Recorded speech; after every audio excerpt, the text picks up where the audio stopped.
성부와 성자 성령의 이름으로 아멘.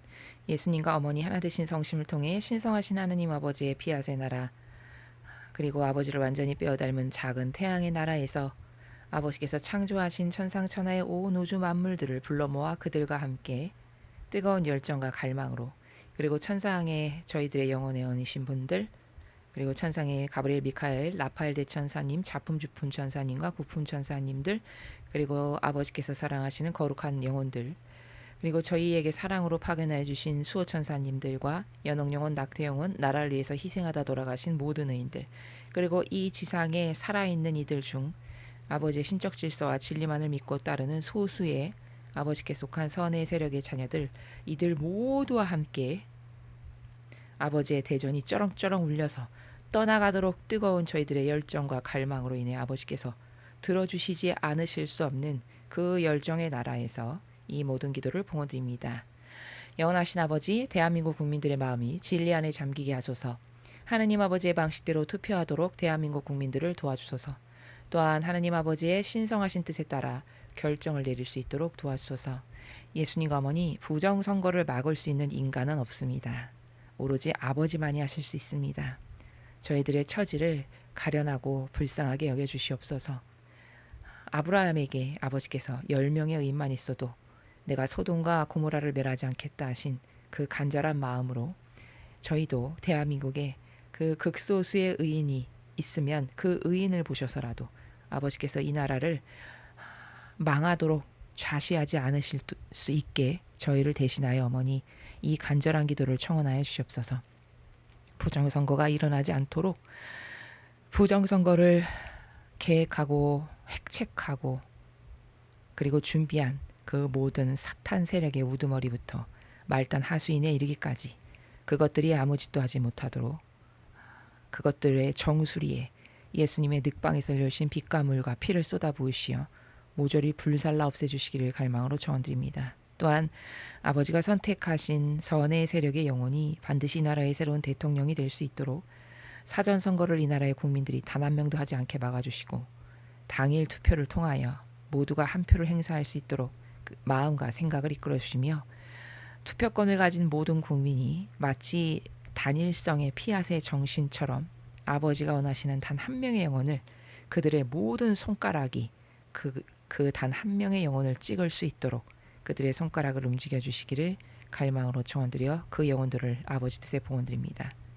이 모든 기도 우리 주 예수 그리스도 이름으로 기도드리나이다. 아멘. 성부와 성자와 성령의 이름으로 아멘. 안녕하십니까. 하나님의 뜻성교회 피아수녀입니다. 오늘은 이제 천상의 책 20권 47장을 학습할 차례가 되었는데요. 학습을 하기 전에 조금 간단히 여러분에게 드릴 말씀이 있습니다. 저희 영혼의 언이시고 그리고 저희 구독자이신 분이 저에게 이제 가끔 정보 같은 거를 카톡으로 잘 보내주시는데 오늘 그런 걸 보내셨더라고요. 사전 선거 노, 부정, 당일 선거 예스 뭐 이렇게 쓰시고 그 투표를 하러 가시면은 그 종이를 다 여러분이 기표할 종이를 받으시잖아요. 그 종이를 번호를 찍기 전에 여러 번 접으시랍니다. 막 접었다 폈다 많이 접을수록 좋다라고 쓰여 있더라고요.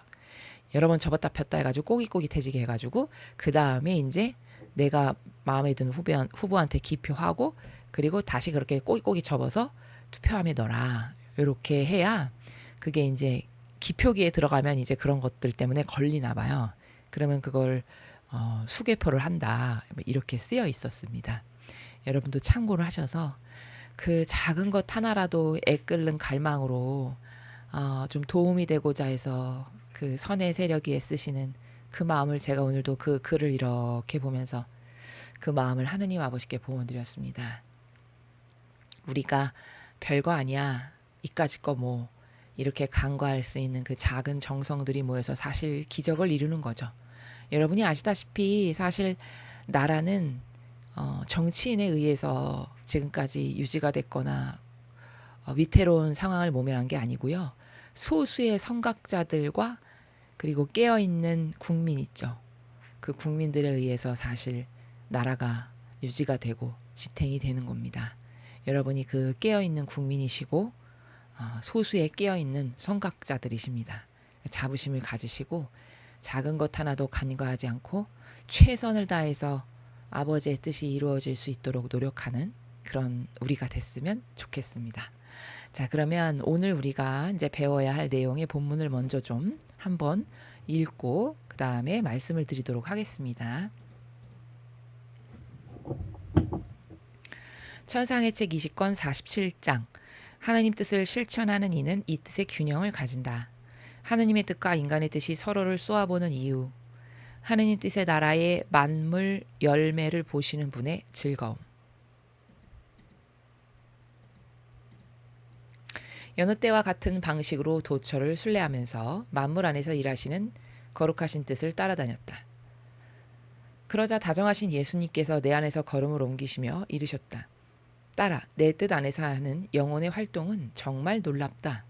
피앗이 모든 피조물 안에서 균형을 유지하듯이 이 영혼은 내 균형을 반영함으로써 모든 피조물 안에 균형을 이루고 그들 안에 내 뜻의 나라를 건설한다.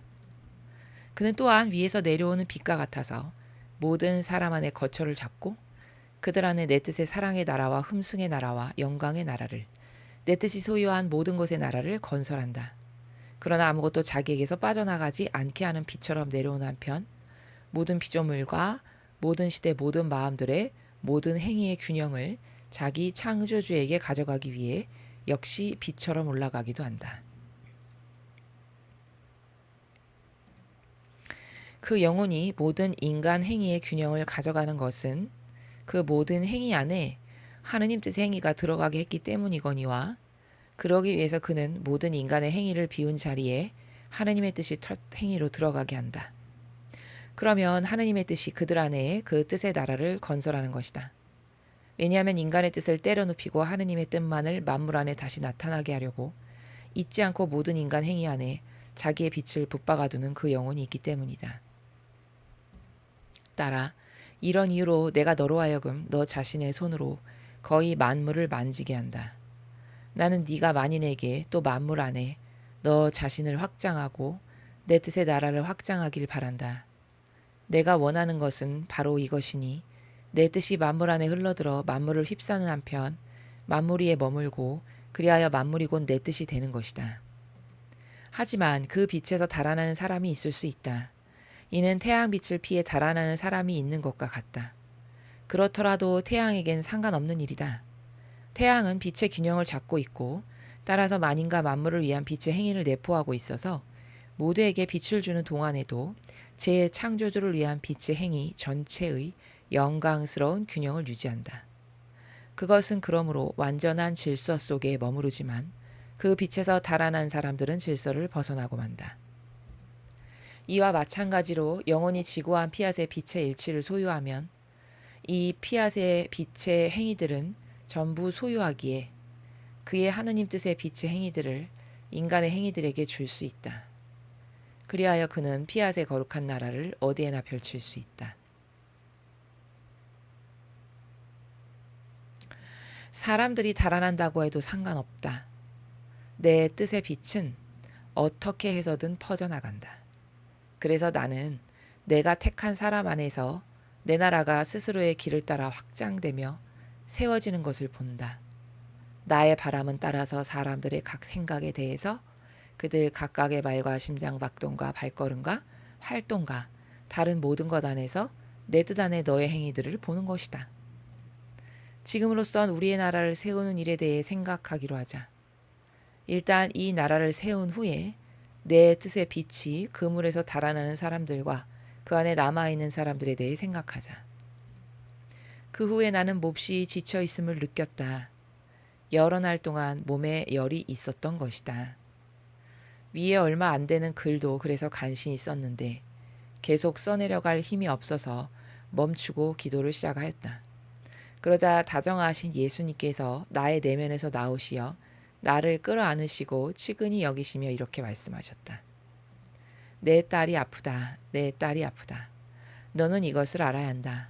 사람들이 내 뜻의 나라에 고통의 곡조를 넣어 두었는데 여러 세기가 흐르는 동안 아무도 고칠 생각을 못했던 것이다. 이는 지고한 피앗에겐 너무나 고통스러운 곡조로서 하느님의 뜻과 인간의 뜻이 서로를 쏘아보는 원인이기도 하다. 이제 내 뜻에 맞달이 우리 아버지 나라에 오기 전에 이편 저편 모든 편의 균형을 잡아야 하고 사람들 가운데 내 나라를 세우기 위하여 모든 빈자리를 채워야 한다. 그런데 내 딸이 아프기 때문에 이 나라 안에 거룩한 고통의 나라를 세울 일이고 그러면 그 고통의 나라가 빛과 열의 파도처럼 흘러들어 저 고통스러운 곡조를 감미로운 것으로 바꾸는 역할을 할 것이다.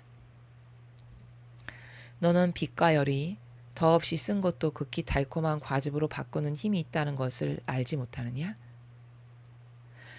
우리 성삼위의 의지 안에서 사는 내 딸인 너에게 너의 고통과 열, 너를 죽이면서도 죽지 않게 하는 내 부재의 내적 고통을 우리의 끝없는 경계 안으로 흘러들게 할 일이 맡겨져 있다. 거룩한 피아단의 저 고통스러운 곡조를 휩싸고 그 안에 감미롭고 조화로운 음의 연속을 형성하여 하느님의 뜻과 인간의 뜻이 더 이상 서로를 쏘아보지 않고 화해하게 하려는 것이다. 또 그분은 이어서 말씀하셨다. 딸아, 너는 내가 너에 대해 느끼는 것을 이해하지 못할 것이다. 그것은 기쁨과 행복감인데 내가 네 안에서 내 뜻의 나라의 첫 열매를 보는 까닭이다. 맛물 열매의 즐거움을 오직 내 뜻의 나라에서 사는 사람만이 만들어낼 수 있는 음악의 만물 열매를 보는 것이다. 왜냐하면 그런 사람은 우리 뜻 안에 있는 우리의 모든 곡조를 그 자신의 것으로 삼아 내 나라에서 그의 아름다운 음악을 만들기 때문이다. 그러면 나는 그에게 귀를 기울이는 것이 얼마나 즐거운지 나는 내 뜻이 그에게 넘겨준 질서의 첫 열매를 참사랑의 첫 열매를 본다. 또한 눈을 뗄 수 없을 정도로 나를 황홀케 하는 아름다움의 첫 열매를 본다. 나는 그래서 너의 모든 행위들을 너 이전에는 아무도 내게 준 적이 없는 첫 행위들로 본다. 만물 과일은 언제나 가장 애호를 받고 사람들의 마음을 끌며 그들의 더없는 즐거움이 된다. 그것과 비슷한 것들이 만물 과일 다음에 오는 것은 그 첫 행위의 힘에 의해 다른 비슷한 행위들이 형성될 수 있기 때문이니 모든 영광이 첫 행위에 있는 것이다. 너는 그러므로 거룩한 피앗의 나라에서 언제나 만물 열매들을 가질 것이고 이 나라 안에는 너의 첫 행위에서 시작되지 않은 행위가 하나도 없을 것이다. 그래서 모두가 너를 향해 돌아올 것이다. 영광의 시작인 너에게로. 그런 거로 나는 내 지극히 높은 나라를 세우기 위하여 모든 것이 너에게서 시작되기를 바라고 있다. 주님의 말씀입니다. 하느님 감사합니다.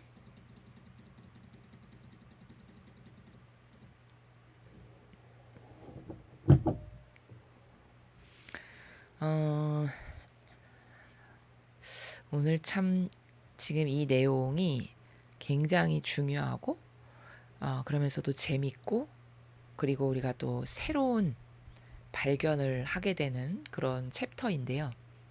지금 여러분이 보시다시피 3개의 문장으로 되어 있죠. 근데 오늘 이 3개의 문장 중에서 가장 중요하다라고 생각되는 이 전체 지금 오늘 47장 챕터를 배우는 데 있어서 이 전체를 아우르는 관통하는 가장 중요한 원리다. 그러면 첫 번째 문장입니다. 자, 첫 번째 문장을 먼저 좀 보시면 하느님 뜻을 실천하는 이는 이 뜻의 균형을 가진다. 이렇게 되어 있어요. 그러면 이 첫 번째 문장에서 가장 중요한 단어는 뭐냐면 균형이거든요. 균형. 자, 그러면 균형이라는 단어는 초등학생도 압니다. 시소만 탈 줄 알아도 알겠죠. 그렇죠? 시소만 탈 줄 알아도 균형을 이루자. 초등학생도 아는 단어죠. 그렇죠? 근데 그 균형이 지금 오늘 우리가 배울 이런 신적 차원에서의 도대체 어떤 균형을 말하는 건가? 그거는 이제 우리가 오늘 배워야 할 내용인데 여러분 제가 좀 전에 시소를 이야기했는데 균형이다 그러면 제 지금 요 팔을 만약에 시소라고 한번 생각해 보죠. 지금 이렇게 일직선이라고 하면 이거 지금 균형을 이루고 있는 거죠. 그렇죠? 근데 예를 들어서 이렇게 됐다. 그럼 이건 균형이 아니죠. 균형이 무너진 거죠. 예. 이제 요런 걸 말씀하시는 건데 그러면 구체적으로 어떤 균형이 무너진 거를 혹은 균형이 유지하는 바에 대해서 말씀하시는 거냐? 자, 오늘 제가 이 도표를 도구로 좀 그려왔는데요. 이 한 장의 도구에 오늘 제가 하고자 하는 모든 강의의 내용이 다 집약되어 있습니다. 이 한 장을 다 잘 이해했다. 그럼 오늘 전체를 다 이해한 거라고 보시면 돼요. 다 집약적으로 여기다 다 쏟아 넣었는데 제목이 이렇게 돼 있죠. 하느님 뜻의 균형. 아까 제목에서 하느님 뜻을 실천하는 이는 이 뜻의 균형을 가진다. 이렇게 돼 있거든요. 도대체 그 하느님 뜻의 균형이라는 게 무엇인가를 이제 우리가 지금 배울 건데, 제가 좀 말이 빠른 편인데 천천히 해보려고 노력을 해보겠습니다. 지금 여러분 여기 이렇게 빛나는 노란 물체 뭐로 보이시나요? 태양입니다. 태양. 예, 우리가 보는 저 태양. 그 태양이에요. 그러면서 동시에 얘는 하느님의 뜻 태양을 상징하기도 합니다. 다중적 의미입니다. 자, 그 태양인데 여기 제가 지금 이렇게 길주로만 타원형의 동그라미로 지금 두 개를 그려놨죠. 이게 뭐냐면은 인간의 상태예요. 사고방식 혹은 마음의 상태? 그렇게 보시면 됩니다. 어떤 인간의 반향의 상태를 나타내요. 이런 반향을 하는 인간이 있고 요런 반향을 하는 인간이 있다. 이렇게 표현한 겁니다. 자, 그런데 여기 노란 물체 중간에 보이시죠? 여기도 있고 여기도 하나 있고 이렇게 두 개. 얘는 뭐냐? 얘는 별이에요. 우리가 하늘에서 보는 별. 자, 이 별은 밤에는 잘 보이죠, 여러분? 네, 매우 잘 보입니다. 왜? 태양이 숨었으니까. 그러니까 그 자리를 별이 대신을 하죠, 그렇죠? 자, 그런데 아침이 돼서 태양이 뜨기 시작합니다. 그러면 별빛보다 태양빛은 훨씬 강렬하죠. 예, 강렬한 태양빛이 딱 떠오르니까 자연의 피앗 질서에 완전히 순응하고 순종하는 별들은 그 강렬한 태양에게 자리를 내어주죠. 제가 여기 썼죠. 별은 태양이 뜨면 태양에게 자리를 내어준다. 즉 자기보다 강력한 빛을 내어 뿜는 태양이 딱 솟아오르면 별은 아버지의 뜻 피앗의 질서에 순응하여 이 강한 빛에게 자리를 내어줌으로써 이 별들은 안 보이게 됩니다. 이것이 자연의 피앗 질서예요. 맞죠? 자, 자연은 이런 식으로 아버지의 뜻이 세우신 질서의 피앗으로 이렇게 순종합니다. 요 별처럼. 자, 그런데 인간을 보시죠.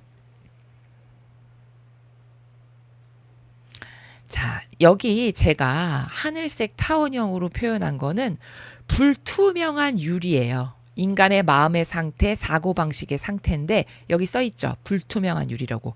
불투명한 유리의 상태와 같다라고 해서 색깔을 칠한 거예요. 그러면 왜 불투명하다라고 표현한 거냐? 이 태양빛이 여기를 뚫고 지나갈 수가 없어. 불투명해서.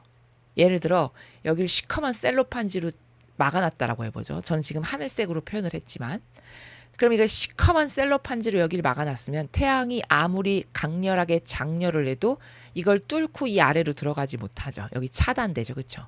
바로 그렇게 아버지의 뜻 태양이 아무리 강렬하게 우리에게 많은 은총을 주시고 빛살을 내려주셔도 내 대단한 인간의 뜻과 의지라는 것이 시커먼 셀로판지로 여길 가로막고 있으면 이 아버지의 뜻 태양이 주시는 수많은 은총과 아름다움과 평화와 사랑과 풍요와 이 모든 걸 다 통과시키지 못하고 가로막는다는 거예요. 그걸 표현한 겁니다. 뭐가? 인간의 뜻 의지가. 자, 그런데 어떤 영혼은 반면에 여기 지금 이렇게 길주름하게 되어 있는 타원형이 얘는 하얗죠. 이건 투명한 유리예요. 그럼 투명한 유리를 가지고 있는 어떠한 또 다른 인간의 사고방식, 정신세계라는 것은, 여러분 이게 투명하면 태양빛이 여기를 투과해서 이 아래로 비추죠. 그렇죠? 예.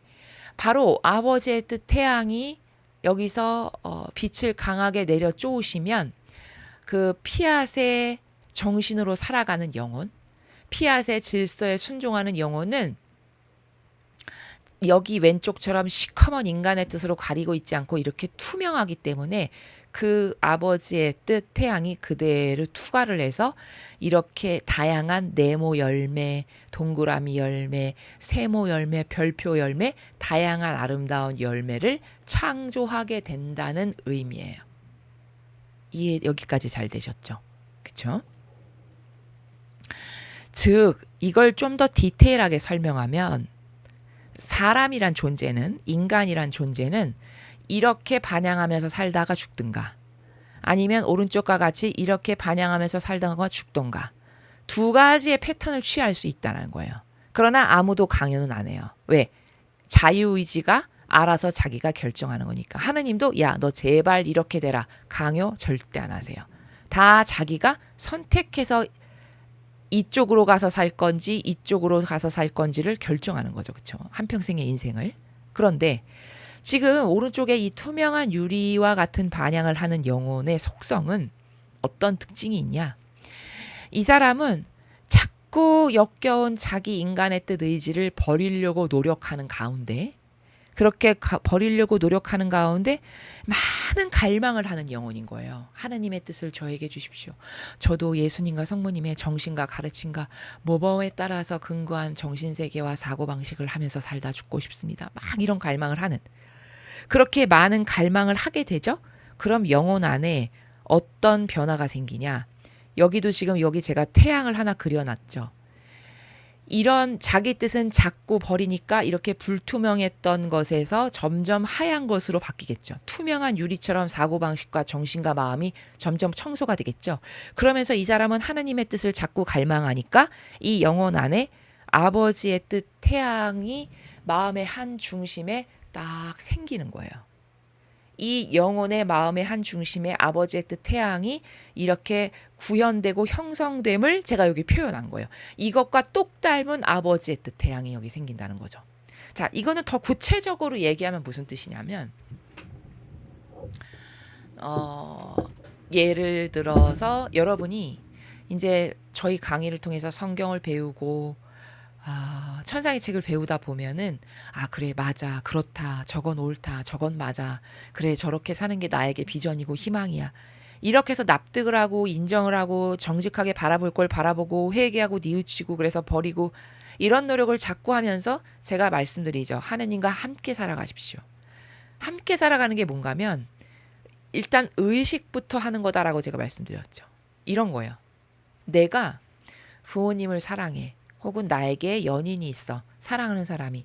그러면 내가 어디를 가건 맛있는 거를 먹게 되던가 좋은 거를 보게 되던가 어떤 비싼 거를 샀다건가 이렇게 뭔가 나에게 이벤트가 생기면 그 내가 사랑하는 사람이 딱 생각나죠. 이거 엄마도 좀 사다 드렸으면 좋겠다. 이거 아빠도 사다 드리면 좋겠는데. 이거 내가 사랑하는 그 사람한테 이것 좀 선물할까? 예를 들면 이렇게 이게 의식을 하면서 살아가는 사람의 반향이에요. 맞죠? 혹은 어머니들 같은 경우는 어디 가서 좋은 거 보고 맛있는 거 먹고 뭐 비싼 걸 누가 이렇게 선물을 주고 그러면 자식부터 생각난다고들 하시잖아요. 그래서 이거 애들 좀 갖다 줘야겠네. 이런 게 바로 뭐냐? 이렇게 의식이 딱 든다는 게 사랑한다는 반증이고 하나 되었다라는 표양이고 그렇죠? 그리고 의식하면서 살아간다는 게 바로 이렇게 하느님의 뜻 태양이 그런 마음 안에 자리 잡고 있다라는 거예요.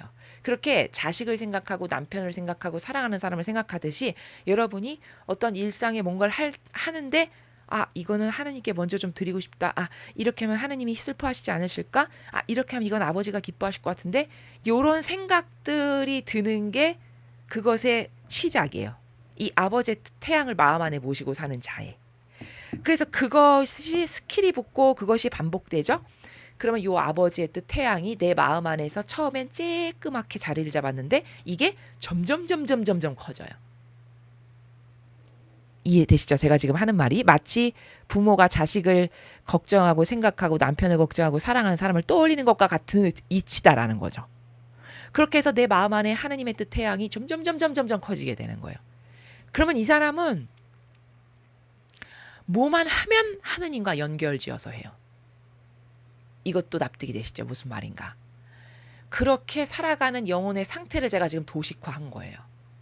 그리고 이렇게 이 영혼은 여기 천상에만 하느님의 뜻이 있는 것이 아니라 아버지 뜻 태양이 있는 것이 아니라 내 마음 안에도 이렇게 아버지의 뜻 태양이 있죠. 그럼으로써 균형을 이뤄요. 균형. 즉 천상에도 계시고 내 마음 안에도 계시는 요 균형을 이룬다는 말이에요. 이해되셨죠? 그런데 이 사람을 보세요. 상대적으로. 이 사람의 마음 안에 이 사람처럼 하느님의 뜻 태양이 있어요? 온통 역겨운 시커먼 마귀만 있어요. 자기 뜻 의지. 여기 똑같이 시커먼 태양을 하나 그려놨어야 되는데 그래야 대비가 잘 되는데 제가 지금 생각났네요. 아무튼 그렇게 보세요, 여러분. 제가 지금 설명하고자 하는 포커스가 뭔지를 잘 보셔야 돼요. 여기 인간의 뜻 의지, 이건 시커먼 마귀예요.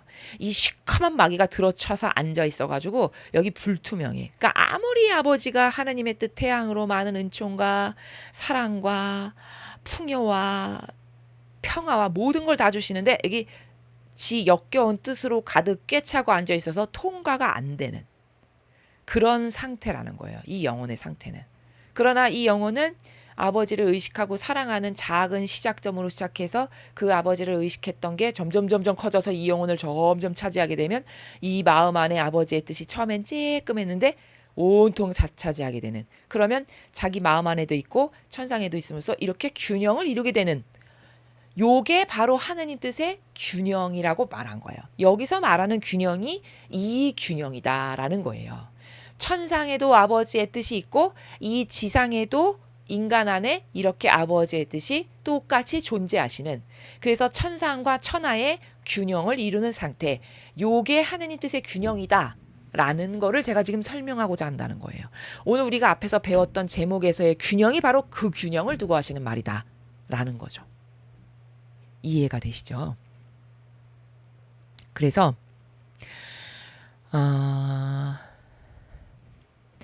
이렇게 아버지의 뜻 태양이 어떤 한 영혼의 마음, 정신, 사고방식 안에 자리를 잡고 이게 점점 커지면 하느님의 뜻이 천상에도 있고 천하, 이 땅에도 있는 이 균형 상태를 유지하게 되며 이 영혼은 이렇게 아버지의 뜻이 온통 있고 자기 뜻은 없으니까 투명한 유리와 같은 상태다. 그러므로 곧 자기 마음 안에도 하느님의 뜻 태양이 있지만 천상에도 아버지 뜻 태양이 있음으로써 주시는 족족 다 통과시킴으로써 아버지의 뜻 태양이 이 영혼을 통해서 이런 다양한 아름다운 열매를 무수히 많이 맺으실 수 있는 그런 반향을 하는 영혼이 되는 상태다 라는 걸 여기서 알 수 있고요.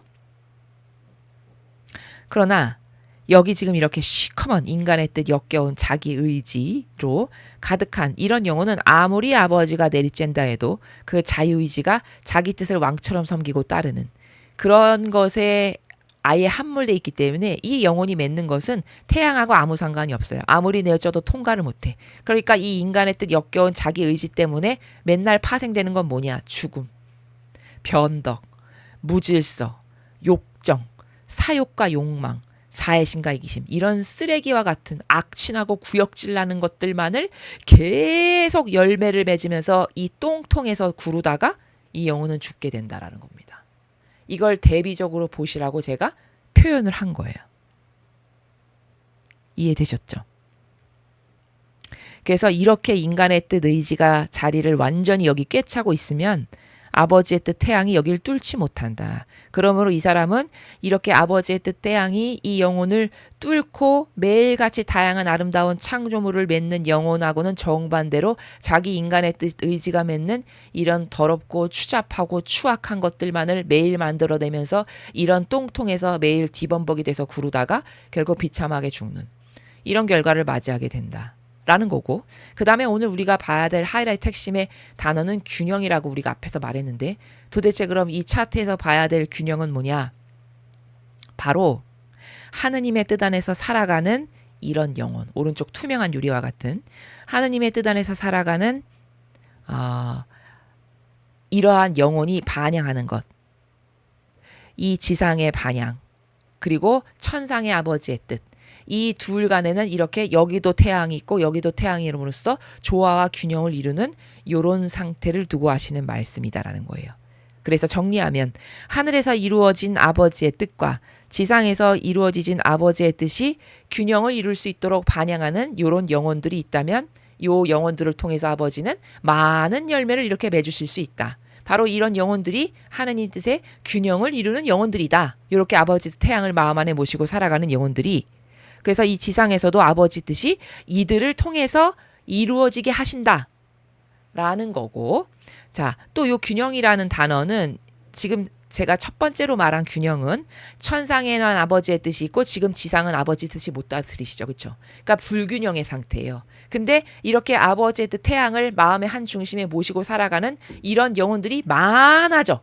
이 사람 한 사람이 아니라 이런 투명한 유리인 아버지의 뜻이 무조건 다 통과해서 뭐든지 다 이루실 수 있는, 다 받아들이고 수용하는 아버지 뜻이라면 이런 영혼들이 많아져. 그러면 드디어 천상과 천하가 균형을 이루는 상태가 되겠죠. 그 균형을 말하는 거고, 또 두 번째는 다중적이고 복수적인 의미인데 또 다른 균형은 이런 것도 있어요. 우리는 지금 육과 영혼이 있을 때 여러분의 육과 영혼은 조화롭고 균형 상태세요? 아마 대다수의 영혼은 육과 영혼이 조화롭거나 균형 상태에 있지 못할 거예요. 다 육이 우세하죠. 맞죠? 이게 불균형 상태라는 거예요. 근데 그 하느님의 뜻 안에서 어떤 영혼이 살아가잖아요. 그러면 그 영혼은 그 아버지의 뜻 안에서 살아가는 정신의 영혼과 그리고 그 하느님의 뜻 안에서 살아가는 영혼의 육신이 조화와 균형을 이루는 상태를 회복하게 되는, 그것도 균형이라는 단어로 설명이 가능하다라는 거예요. 이해되셨죠? 이제 여기서 말하고자 하는 균형이 뭔지 아시겠죠? 여러분, 이게 얼마나 중요한 거냐면, 자, 우리가 그냥 미물이라고 별로 하찮게 생각하고 중요하고 생각하지 않는 이런 별들, 자, 이런 별들은 얼마나 조화롭고 균형 상태에 잘 잡혀 있냐.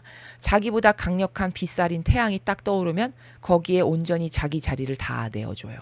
이게 균형 상태에 있는 거예요. 이런 별들이. 그렇죠? 근데 인간만 이런 균형 상태에 있지가 않아. 아무리 태양이 내리쬐도 너는 내리쬐라. 난 내 뜻으로 강력하게 죽는 날까지 이것만을 고집하며 살 거야. 이렇게 하면서 하느님의 뜻 태양에 자기를 내어놓지 않죠. 이런 영혼은. 그렇죠? 근데 하찮은 별, 눈에 잘 보이지 않는 저기 천상의 어디에서 박혀서 가끔씩 반짝반짝거리는 그런 별도 아버지의 뜻 태양이 떠오르면 그 태양에게 자리를 조용히 내어주는 이런 순응관계, 이런 피앗의 질서 가운데 순종하면서 균형을 이루고 살잖아요. 근데 이런 인간은 그런 균형은커녕 조화와 균형을 오히려 망가뜨리고 깨트리는 역겨운 마귀도구가 돼서 살아가는 거잖아요. 그러나 오른쪽과 같은 이렇게 아버지의 뜻 태양이 자기의 마음 안에도 자리 잡게 하셔서 천상과 천하가 균형을 이루는 상태를 유지하게끔 하는, 그리고 자신의 육신과 영혼 사이에서도 맨날 육에만 힘주고 살아가는 사람이 단데, 이런 사람은 육과 영혼이 동시에 아버지의 뜻에 지배받게끔 하는 그런 조화와 균형 가운데 살아가는 영혼이겠죠. 요런 영혼들만이 마치 별이 태양이 떠오르면 자리를 조용히 내어주듯이 아버지의 뜻에 자기 인간의 뜻에 조용히 자리를 내어드림으로써 아버지 뜻이 자기를 다 차지하게끔 내어드리는 이런 투명한 유리의 영혼이다라는 거예요. 우리는 이러한 영혼들이 되어야 한다. 그래서 하느님의 뜻에 균형을 이루어드리는 그런 반향을 하는 영혼이 되어야 한다라는 것이 오늘 이 챕터, 지금 우리가 배우는 47장 챕터 전체에서 하시고자 하시는 말씀 핵심을 제가 지금 압축적으로 축약하고 요약해서 이 한 장에 담은 겁니다. 이해 잘 되셨죠? 예. 그래서 정리하면, 도대체 그럼 우리는 이 별과 같이 하느님의 뜻에 균형을 이루는 사람으로서 살아가려면, 그런 영혼으로서 살아가려면 해결책이 뭐냐? 아버지의 뜻을 수용해라. 별이 태양을 수용해서 자리를 내어주듯, 그래서 자기가 아침이나 밤이나 그냥 대놓고 야, 내가 왕이야, 내가 반짝여야 돼, 이렇게 무대뽀로 나대지 않잖아요. 그렇게 안 하듯 나도 이 별이 아버지의 뜻 태양을 수용하듯이 나도 하느님의 뜻을 수용해라. 나도 하느님의 뜻 태양을 수용해서 하느님의 뜻이 나를 통과해서 무수히 많은 아름다운 열매를 창조하실 수 있게끔 나를 내어드려라. 그래서 해결책을 제가 여기다가 아버지의 뜻을 우리는 수용해야 된다. 누구처럼? 이런 별들처럼. 그래서 태양이 장렬하면 내 뜻은 하나도 없습니다. 다 가져가십시오. 투명한 유리가 되게 하여 저를 관통하십시오. 아버지의 뜻이시여. 저를 완전히 관통하시고 통과하셔서 아버지 뜻이 원하시는 다양한 많은 열매를 맺으십시오. 이렇게 내어놓는 그 아버지의 뜻을 수용하는 우리가 되어야 한다. 라고 여기 해결책까지 제가 써놨습니다. 이게 오늘 우리가 배우고자 하는 전체 내용이에요. 그걸 압축한 겁니다. 자, 그러면 이제 이 내용을 어떻게 하나하나 관점적으로 개념적으로 풀었는지 이제 1절 1절 보시면 되겠습니다.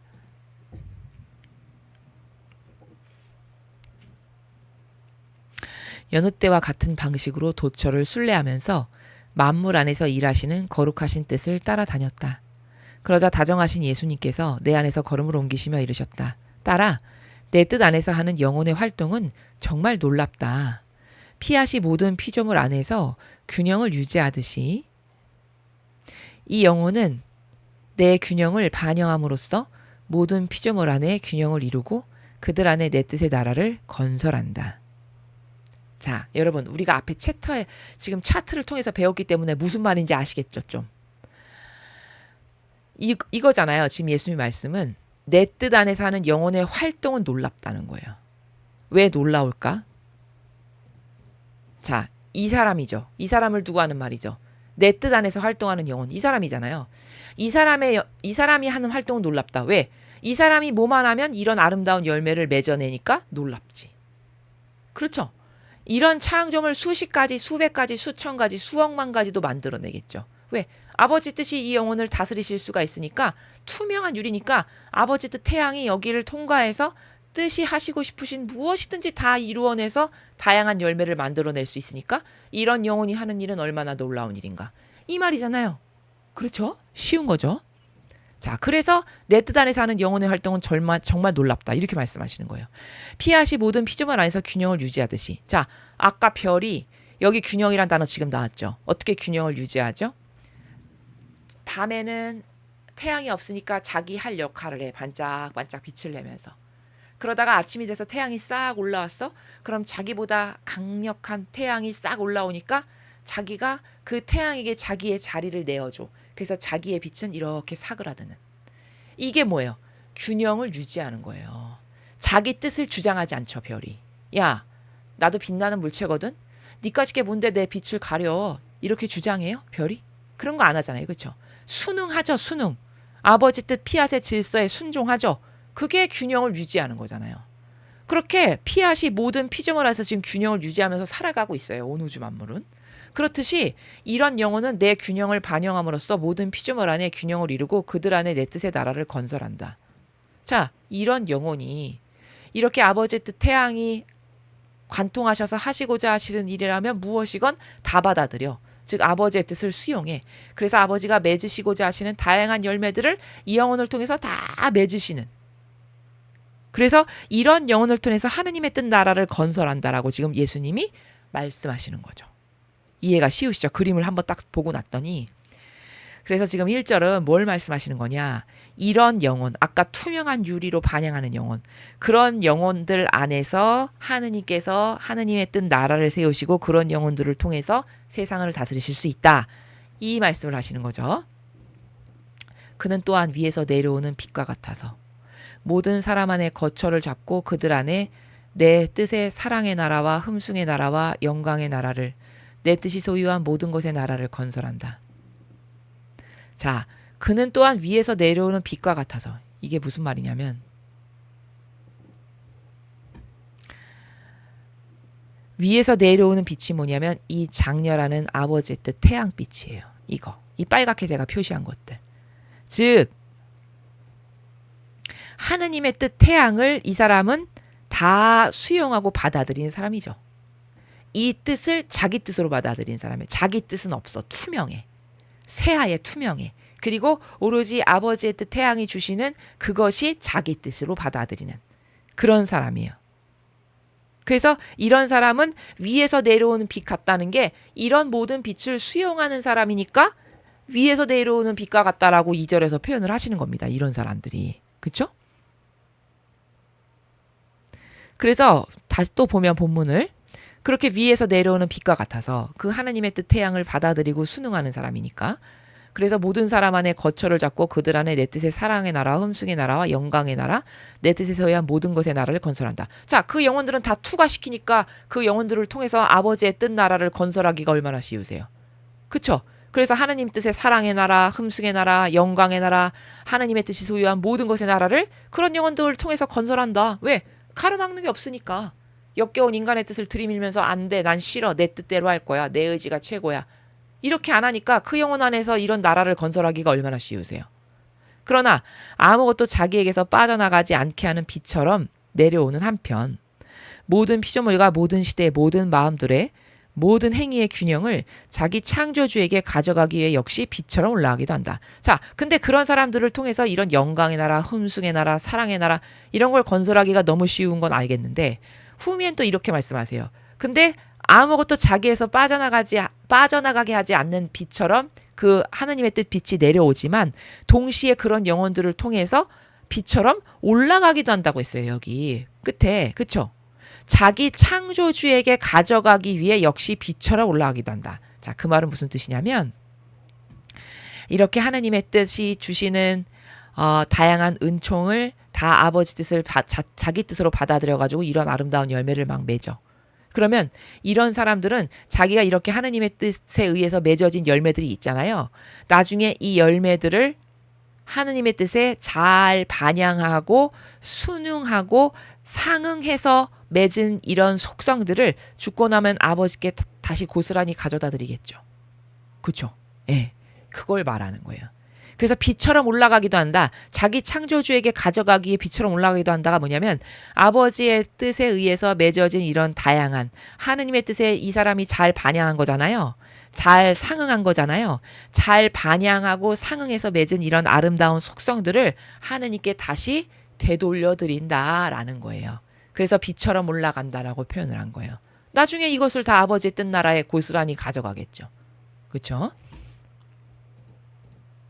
그래서 여기 빛처럼 올라가기도가 그 말이고 그 영혼이 모든 인간 행위의 균형을 가져가는 것은 그 모든 행위 안에 하느님 뜻 행위가 들어가게 했기 때문이거니와 그러기 위해서 그는 모든 인간의 행위를 비운 자리에 하느님의 뜻이 첫 행위로 들어가게 한다. 아, 이제 그림만 떠올리면 다 이해가 잘 가요. 무슨 말인지. 그렇죠? 그런 사람은 지금 투명 유리를 계속 말하는 겁니다. 여러분 투명 유리 딱 하면 추상되시죠. 이제 투명 유리로 반영하는 사람 그 사람을 두고 말하는 거예요. 그런 영혼들이 모든 인간 행위의 균형을 가져가는 것은 그 사람은 균형을 이루죠. 왜? 하느님의 뜻이 천상에서도 있고 자기 마음 안에도 있어서 조화롭게 잘 반영을 하잖아요. 또 자기 육만 왕처럼 떠받들고 섬기면서 살아가는 게 아니라 영혼과 육신의 균형의 조화가 되는 그래서 육도 영혼도 다 아버지의 뜻에만 반영을 하는 이런 균형 가운데 살아가는 사람이에요. 이 사람은. 그래서 인간 행위의 균형을 가져가는 것은 그 모든 행위 안에 하느님 뜻 행위가 들어가게 했기 때문이거니와 자 그런 사람은 모든 행위 안에 하느님의 뜻 행위가 들어가게 했거니와 자 이런 사람은 이 하느님의 뜻 행위가 여기를 다 통과하죠. 자기 뜻이 없는 투명 유리니까. 그 말입니다. 그 말을 하는 거예요. 지금 계속. 그게 하느님 뜻 행위가 들어가게 했기 때문이거니가 그거예요. 그러기 위해서 그는 모든 인간의 행위를 비운 자리에 하느님의 뜻이 첫 행위로 들어가게 한다. 자, 인간의 행위를 비운 자리에 자기 뜻은 없죠. 그 사람은. 그러니까 인간의 행위를 비우고 하느님의 뜻이 첫 행위로 들어가게 한다. 투명유리죠. 그러니까 아버지의 뜻이 그 사람에겐 첫 행위야. 자기의 뜻은 없어. 자기 기호, 정서, 경향. 욕정, 욕구, 자애심, 이기심, 사욕, 욕망 이런 건 없어. 투명해. 그러니까 아버지의 뜻이 첫 행위로 그 영혼 안에 자리 잡으시죠. 맞죠? 예, 그런 겁니다. 그리고 지금 이런 케이스는 아까 앞에서도 이야기했지만 이렇게 인간의 뜻이 자기 마음 안에 아버지의 뜻 태양을 모시고 살면서 그 하느님의 뜻이 이루어지도록 동참한 사람이잖아요. 이 사람은. 똑바로 반영하고 올바르게 하나 되었고 동참한 사람이죠. 그러니까 아버지께 영광이 되죠. 그러니까 이런 영혼이 맺은 수많은 열매들은 아까 2절 후미에서 말씀하셨죠. 다시 가지고 가신다고. 그 나라예요. 지금 계속 말씀하시는 나라가. 그러면 하나님의 뜻이 그들 안에 그 뜻의 나라를 건설하는 것이다. 이제 아시겠죠? 건설한다는 게 얼마나 쉬운지. 이런 영혼 안에서 하나님의 뜻 나라를 건설하는 게 얼마나 쉬운가. 투명유리 안에서 건설하는 게 얼마나 쉬워요. 지금 루이사 피카레타가 그것으로 불림받은 사람이잖아요. 맞죠? 왜냐하면 인간의 뜻을 때려눕히고 하느님의 뜻만을 만물 안에 다시 나타나게 하려고 잊지 않고 모든 인간 행위 안에 자기의 빛을 붙박아두는 그 영혼이 있기 때문이다. 이거 지금 다 우리가 그림 차트 하나로 다 앞에서 선행학습한 거를 말로 풀어서 말씀하시는 거죠. 이해되시죠? 예. 그래서 이런 영혼은 인간의 뜻을 때려 눕힌 영혼이죠. 그 투명 유리. 그리고 하느님의 뜻만을 만물 안에 다시 나타나게 하려고 노력하는 사람이죠. 자기도 물론 그렇게 살고. 그리고 잊지 않고 모든 인간 행위 안에 자기의 빛을 붙박아두는 그 영혼이 있기 때문에 아버지는 이런 영혼을 통해서 하느님 뜻 나라를 건설하는 게 너무 쉽다. 그런 영혼을 통해서 하느님의 뜻 나라를 건설하신다. 이런 말씀이죠. 따라 이런 이유로 내가 너로 하여금 너 자신의 손으로 거의 만물을 만지게 한다. 나는 네가 만인에게 또 만물 안에 너 자신을 확장하고 내 뜻의 나라를 확장하길 바란다. 자, 이게 무슨 말이냐면 루이사 피카레타의 손으로 만물을 만졌으면 좋겠다는 거예요. 왜? 왜일까? 이게 무슨 말일까? 지금 루이사 피카레타가 말하자면 아까 앞에서 우리가 지금 PPT 첫 번째 장에서 도구로 그냥 한 방에 학습했던 그 투명 유리죠. 루이사 피카레타가. 예, 투명 유리로 반영하는 그런 영혼이잖아요. 이렇게 지금 아버지의 뜻 태양이 천상에도 있고 지상에 있는 살아가는 이 루이사라는 영혼 안에도 있어. 이렇게 균형과 조화를 이루고 있어. 그리고 이 사람이 아버지 뜻에 올바르게 반영하고 화답하고 하나 되어 있어. 그러면서 아버지가 왕이신데 이 사람도 작은 왕으로서 만물을 다스려. 맞죠? 이런 일을 역할을 지금 하죠. 루이사가. 그러니까 이 루이사는 왕으로서 동시에 하느님을 닮은 창조의 손이에요. 왜? 피앗의 자녀니까. 그렇죠? 그렇게 하느님을 닮은 왕으로서 창조의 손으로서 만물에게 축복도 하고 기도도 하고 독려도 하고 이런 걸 지금 하잖아요. 영적 순례 맨날 하면서 우리가 보다시피 그런 손을 말하는 거예요. 그런 창조적인 손. 모든 인간의 손이라고 다 똑같은 게 아니라 그렇게 투명 유리로 살아가는 사람의 손. 그런 손으로 만물을 만져라. 그런 손으로 만물을 만지라는 건 네가 그런 정신세계와 그런 사고방식으로 아버지랑 하나 됐으니까 네가 그런 정신과 마음으로 만물에게 독려도 하고 기도도 하고 격려도 하고 그럴 때마다 창조가 일어나니까 그걸 여기는 손으로 빗대어서 말한 거예요. 이해되시죠? 그래서 그런 손으로 만물을 만지게 한다. 왜? 그래야만 만물이 똑바르게 격려도 받고 창조도 일어나고 화답도 할 수 있고 이렇게 되니까 이런 영혼이 개입을 하고 거기 왕으로서 다스려야 그런 말입니다. 나는 네가 만인에게 또 만물 안에 너 자신을 확장하고 내 뜻의 나라를 확장하길 바란다. 내가 원하는 것은 바로 이것이니 내 뜻이 만물 안에 흘러들어 만물을 휩싸는 한편 만물 위에 머물고 그리하여 만물이 곧 내 뜻이 되는 것이다. 자, 너가 이렇게 투명 유리로 살아가고 있으니까 바로 너랑 똑같은 다른 영혼들이 이 지상에 살아가는 애들도 너를 닮은 투명 유리가 될 수 있게 그 말이에요. 그게 내 뜻의 나라를 확장하기를 바란다가 그거예요. 확장하려면 그런 투명 유리가 많아져야 되죠. 그렇죠? 아니 하느님의 뜻 나라가 이 세상에 오려면 그렇게 투명 유리로 살아가는 사람이 많아지면 하느님의 나라가 온 거라고 제가 말씀드렸죠. 예, 제가 앞에 많은 부분에서 강조하잖아요. 우리가 새 예루살렘이 왔다. 계시록에서 말한 새처녀 왕국이 왔다. 이런 거는 야 여기 다 버려. 여기 다 썩었어. 똥통이야. 더 이상 안 돼. 야 우리 화성에 가서 하느님의 뜻 나라를 건설하자. 이런 개념이 아니라고 그랬죠. 예, 그런 거 아니에요. 그런 게 아니고 어떤 공간적 개념, 우리가 인간이 살아가는 어떤 한계적 차원에서의 사고방식의 어떤 그게 충돌 때문인데 그런 유물론적이고 눈에 보이는 어떤 새로운 공간을 찾아 나서야 된다는 말이 아니고 공간 아무 상관없는 거예요. 그게 아니라 사고방식이 정신세계가 마음의 나라가 이렇게 아까 투명 유리의 마음 안에 하느님의 뜻 태양만을 딱 지니고 있는 그런 영혼들이 100명, 1000명, 10,000명 이렇게 돼. 점점 늘어나. 그러면 그게 곧 하느님의 나라가 오신 거다. 제가 이렇게 설명했잖아요. 그렇죠? 그렇게 되길 원하시겠죠. 하루빨리 그렇게 되길 원하시겠죠. 예수님은. 그게 곧 아버지가 다스리시는 세상이거든요. 왜? 그 영혼들 하나하나마다 마음 안에서 실제로 다스리시는 거니까. 그게 다스리시는 거예요. 하느님이 다스리신다는 건. 영혼 안에서. 그러면 그런 사람이 많아져야 되니까 확장을 해야지. 그런 투명 유리가 너 같은 투명 유리가 많아져야지. 그러니까 내 뜻의 나라를 확장하기 바란다. 그럼 루이사 피카레타가 이런 걸 자꾸 이렇게 전하고 지금 우리들에게. 우리가 지금 그래서 루이사 피카레타 덕분에 이런 투명 유리로 살아가는 사람, 그런 불투명 유리로 살아가는 영혼을 지금 배우고 있잖아요.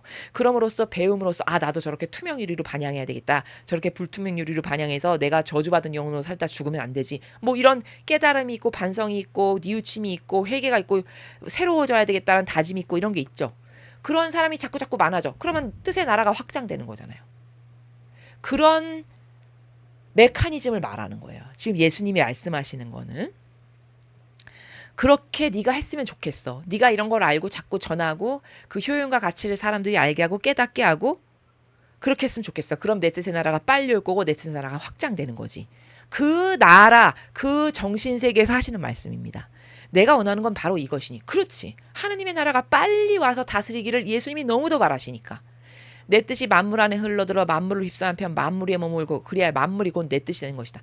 자, 그렇게 해서 하느님의 뜻이 다스리시는 세상이 얼른 왔으면 하는 게 내 바람이란다를 말씀하시는 거죠. 하지만 그 빛에서 달아나는 사람이 있을 수 있다. 이는 태양빛을 피해 달아나는 사람이 있는 것과 같다. 그렇더라도 태양에겐 상관없는 일이다. 태양은 빛의 균형을 잡고 있고 따라서 만인과 만물을 위한 빛의 행위를 내포하고 있어서 모두에게 빛을 주는 동안에도 재창조주를 위한 빛의 행위 전체의 영광스러운 균형을 유지한다. 자, 여러분 그림으로 볼게요. 자, 태양빛을 달아나는 사람이 있을 수 있다. 누구예요? 이런 사람. 이게 태양이 아무리 내리쬐면 뭐해? 얘는 아무리 내리쬐도 너는 내리쬐라. 난 시커먼 셀로판지를 여기 덮어서 내 멋대로 내 뜻대로 자유롭게 살 거야. 이런 영혼이 태양빛에서 달아나는 사람이라는 거예요. 근데 아버지가 뭐라고 하세요? 예수님이. 그래도 소용없다. 그렇더라도 상관없는 이다. 아니 얘가 여기서 시커멓게 셀로판지를 가로막고 산다고 한들 이 태양빛이 전 우주적으로 뻗쳐나가는데 얘가 자기 영혼 하나 이렇게 가리고 있다라고 해서 아버지가 여기에다 영향받으셔서 아버지 할 일을 못하셔? 그런 게 아니잖아. 그렇죠? 그런 말씀이거든요. 지금 차원의 나라가. 아니 얘가 이렇게 시커멓게 지 뜻으로 가리고 있다라고 해서 지만 손해지. 지가 이렇게 가린다라 해서 아버지 뜻이 하실 일을 못하죠? 아니 이런 영혼을 통해서 하시면 되지. 얘가 안 돼. 그럼 다른 영혼을 찾으면 되지. 똑바로 반향 잘할 영혼. 루이사 피카레타 같은 사람 찾고 루이사 피카레타가 또 이런 걸 전해서 또 똑바로 반향하는 투명 유리가 또 하나 생겼어. 그럼 얘를 통해서 또 하고. 이렇게 하면 되는 거죠. 그렇죠? 이런 게 있어봤자 여기에 가로막혀서 아버지의 뜻이 할 일을 못하시거나 그럴 일이 없다. 착각하지 마라. 천만의 말씀이야. 이런 나라에서 예수님이 지금 5절을 말씀하시는 거예요. 이렇게 달아나는 자, 태양빛에서 달아나는 자, 이런 사람이 얼마든지 있을 수 있거든. 지금 전 인류가 거의 이 상태죠. 거의 이 상태죠. 근데 너가 아무리 그렇게 네 뜻으로 가로막는다고 해서 아버지의 뜻이 못 이룰 일은 없어. 아버지 뜻은 전 우주로 퍼져나가시는 강력한 빛살이고 이렇게 반향 잘하는 영혼을 통해서 아버지 뜻은 얼마든지 이런 창조를 하셔. 이런 말이죠. 그래서 이렇게 달아나는 사람이 있을 수 있지만 상관없는 일이다. 왜? 태양이 만인과 만물을 위한 빛의 행위를 내포하고 있기 때문에 모두에게 빛을 주는 동안에도 창조주를 위한 빛의 행위 전체 영광스러운 균형을 유지한다. 시커먼 게 가로막고 있는다고 해서 내 균형이 무너지겠니? 그럴 리 없다. 이런 말이죠. 그것은 그러므로 완전한 질서 속에 머무르지만 그 빛에서 달아난 사람들은 질서를 벗어나고 한다. 자, 아까 그 시커먼 유리. 자기 인간의 뜻 의지로 살아가는 사람. 질서에서 벗어난 거죠. 질서에서 벗어났다라는 거는 더 정확히 말하면 무슨 뜻이냐면 자, 얘는 질서에서 벗어난 인간이에요. 근데 이 별을 보세요. 질서에 순응하고 아버지 뜻을 받아들이니까 태양이 강력하게 떠오르면 자리를 내어줘서 자기 빛을 감추죠. 싹 이렇게. 이 태양빛에 가려져서 자기의 뜻을 내밀지 않죠. 이 별들이. 이게 질서에 순응하는 우주 만물의 행위예요. 마치 그렇듯이 얘네들이 그렇게 피앗의 질서에 순응하듯이 인간도 이런 피앗의 질서에 순응하는 사람은 자기 뜻을 깨끗하게 다 치워버리고 자기 마음 중심에 이것과 똑같은 하느님의 뜻 태양이 점점 커지게 해서 천상에도 아버지 뜻이 있으시고 자기 마음 안에도 아버지 뜻이 있어서 이렇게 천상과 천하에 동시에 존재하게 해서 조화와 균형을 이루는 요런 상태. 요게 질서 가운데 살아가는 사람이에요. 얘는 무질서로 살아가는 사람. 이해되셨죠? 그래서 여기 질서를 벗어나고 있다. 그렇게 빛에서 달아난 사람은 질서를 벗어나고 만다가 무슨 말인지를 제가 지금 설명했습니다. 이와 마찬가지로 영혼이 지고한 피앗의 빛의 일치를 소유하면 이 피앗의 빛의 행위들은 전부 소유하기에 그의 하느님 뜻의 빛의 행위들을 인간의 행위들에게 줄 수 있다. 자, 이게 무슨 말이냐면요. 어떤 영혼이 지고한 피앗의 빛의 일치를 소유하면 그 피앗의 빛의 행위들은 전부 소유하기에. 자, 빛의 일치를 소유하면 전부 소유한 거나 같다 이 말인데 그게 무슨 말이냐면 이런 거예요. 우리가 오해를 하면 안 되는 게 피앗으로 산다 그러면 굉장히 부담을 느껴요. 사람이 딱 처음에 그 말을 접하면. 왜냐하면 교도소에 갇혀서 내 마음대로는 발끝 하나도 움직일 수 없는 그런 상황인 것처럼 인식을 하거든요. 사람이 피앗을. 근데 그런 게 아니에요, 여러분. 그래서 그게 딱 들으면 아우 부담스러워. 어떻게 그렇게 하고 살아 사람이? 요런 마귀가 내 마음 안에서 속삭이는 게 작동을 하거든요. 그건 피앗에 대해서 오해를 해서 그런 건데 무슨 오해가 있는 거냐면 내가 하느님의 뜻 피앗으로 살아간다는 건 어떤 거냐면요. 단지 하느님의 뜻에 이렇게 접목이 돼. 접목이 돼서 오병이어를 내어드리면 그게 곧 피앗으로 살아가는 거예요. 자, 또 이게 무슨 말이냐면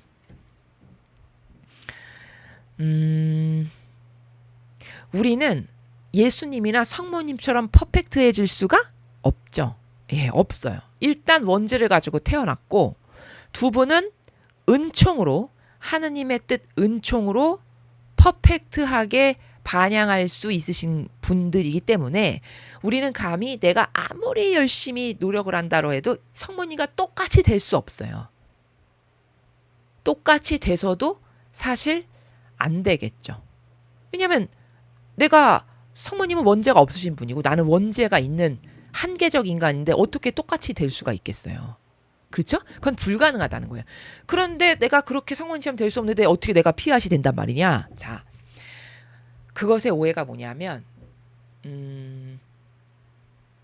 성경에서 여러분 이 부분이 있죠. 5천 명을 먹이신 기적사건을 보면은 거기 물고기 2마리와 빵 5개를 가지고 온 아이가 있죠. 예. 그래서 그 자기가 갖고 온 물고기 2마리와 빵 5개를 내어놓죠. 예수님께. 그래서 그 물고기 2마리와 빵 5개를 내어드리면 예수님이 그거를 축복 기도를 하셨더니 그게 어마어마하게 불어나서 그걸로 그냥 5천 명이 배부르게 먹고 남고도 다 담으니까 12광주리가 났다. 이런 거잖아요. 그렇죠? 자, 거기서 발견할 수 있는 위대한 원리가 있어요. 우리는 그 꼬마가 마치 별것 아닌 작은 오병이어를 자기가 자발적 자유의지로 내어놨죠. 하느님께. 이거를 써주세요, 예수님. 이렇게 자기가 자발적 의지로 내어놓은 거잖아요. 그 자발적 의지로 내어놓은 오병이어를 하느님께 드렸어. 그러면 하느님은 그거를 가지고 키우고 불리고 늘리시는 일을 하시는 거거든요. 우리는 그걸 키우고 불리고 늘리는 이런 걸 감히 할 능력이 안 돼요. 맞죠? 왜? 우리는 신이 아니니까.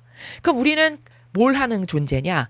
그 아버지가 그것을 하시기 수 있게끔 작은 것을 내어드리는, 즉 오병이어를 내어드려서 그 하느님의 뜻에 이렇게 접목만 되면 아버지는 얘가 나에게 지금 피앗으로 하나 됐다라고 보아주시는 이런 차원이에요.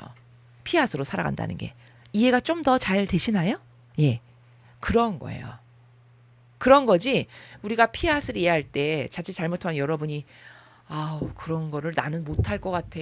너무 부담스럽고 너무 이렇게 옥죄고 갑갑하고 감옥 한 평에서 한 발자국도 밖으로 나가면 안 돼서 살아가는 어떤 그런 묶인 것처럼 여기는 요런 것은 여러분이 피앗에 대해 오해가 있다라는 걸 제가 지금 말씀드리는 거고 우린 절대 그런 피앗을 이룰 수가 없어요. 부족 자체라서.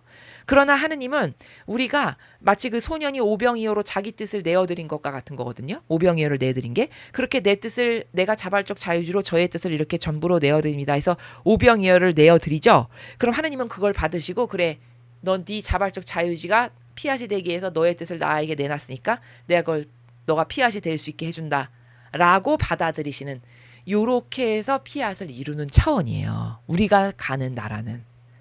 태생적으로 성모님하고 예수님하고는 근원적으로 다를 수밖에 없다. 그럼 못 이루는 거냐? 우린 불완전하니까. 그렇지가 않다니까요. 우리 한계를 하나님이 너무 잘 아시겠죠.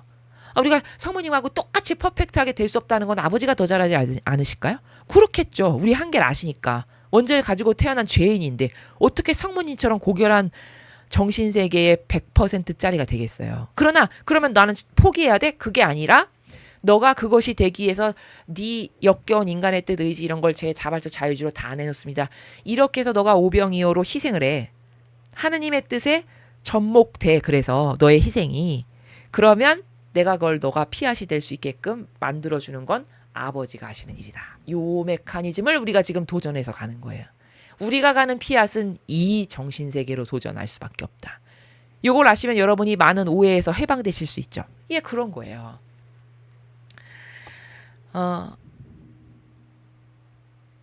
그러니까 이런 거죠. 이게 제 몸이잖아요. 근데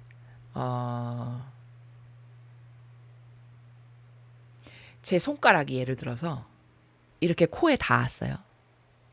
그러면 제 손가락이 누가 시켜서가 아니라 제 자발적 자유의지로 제 코에 이렇게 닿는 행위를 했죠. 요게 오병이어하고 같은 거예요.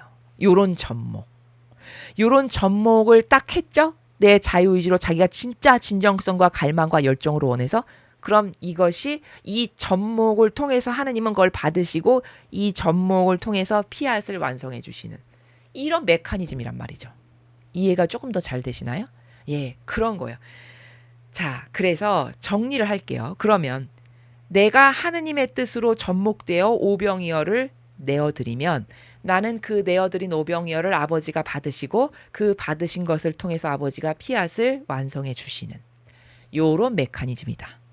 라는 겁니다. 그러면 이제 이 문장을 보면 영혼이 지고한 피앗의 빛의 일치를 소유하면 자, 빛의 일치를 소유하면이 뭐냐면 오병이어를 내어드리면 이 말이에요.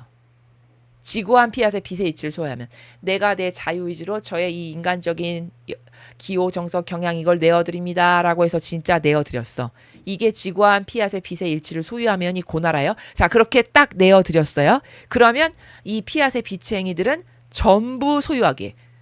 그러면 아버지가 그 오병이어를 딱 받으시고 아, 너의 의지가 그렇단 말이지. 너가 진짜 피앗으로 살기를 원하고 네 역겨운 뜻을 다 버릴 거란 말이지. 그래, 알았다. 내가 전부로 받았다 해서 이제 피앗으로 바꾸어 주시는, 내가 피앗으로 갈 수 있게끔 은총도 주시고 그 도전하는 길에서 도움도 주시는 그것이 빛행이를 전부 소유하기에가 그 나라예요. 내가 일부를 드렸는데 하느님이 그걸 전부로 받으시고 내가 피앗을 완성할 수 있도록 도와주시는 그 메커니즘을 지금 이렇게 쓴 거예요. 어려운 문장으로. 이해가 되셨죠? 예, 그런 겁니다.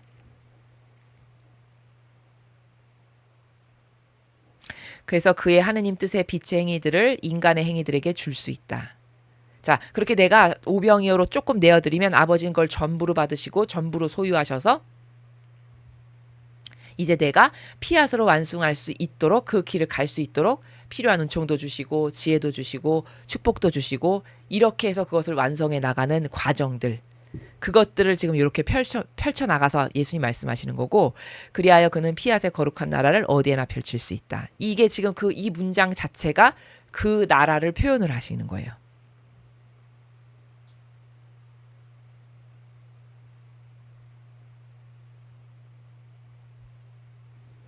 자, 그다음에 사람들이 달아난다고 해도 상관없다. 내 뜻의 빛은 어떻게 해서든 퍼져나간다. 자, 사람들이 달아난다고 해도 상관없다. 아까 시커먼 셀로판지로 가린 유리, 그 불투명 유리, 그 사람들을 두고 하는 말이죠. 그 사람들 달아난다고 해도 상관없어. 내 뜻의 빛은 어떻게 해서든 퍼져나니까. 아니, 태양이 네가 그 시커먼 걸로 네 눈을 가린다 해서 내가 이 다른 공간을 못 퍼져나가니? 온 우주 공간을 내가 내 빛을 쏠 수가 없어? 그런 게 아니잖아. 그런 뜻이죠. 네가 아무리 그런다고 해도 내 뜻은 다 이루어질 것이고, 이런 나라입니다. 그래서 교만한 그 인간의 뜻에 단물 빨듯이 거기에 네가 빨려간다고 해도 그게 시커먼 유리예요. 아까 그런다고 해도 상관없어. 어떻게 해서든지 내 뜻은 다 전 우주로 퍼져나가게 돼 있고 내 뜻은 다 이루어져 이 말이고 그래서 나는 내가 택한 사람 안에서 내 나라가 스스로의 길을 따라 확장되며 세워지는 것을 본다. 자, 루이사 피카레타죠. 내가 택한 사람. 그래서 그 영혼 안에서 내 나라가 스스로의 길을 따라 확장되고 세워지는 것을 본다. 여러분, 루이사 피카레타가 지금 우리들에게 이런 내용들을 전해주죠.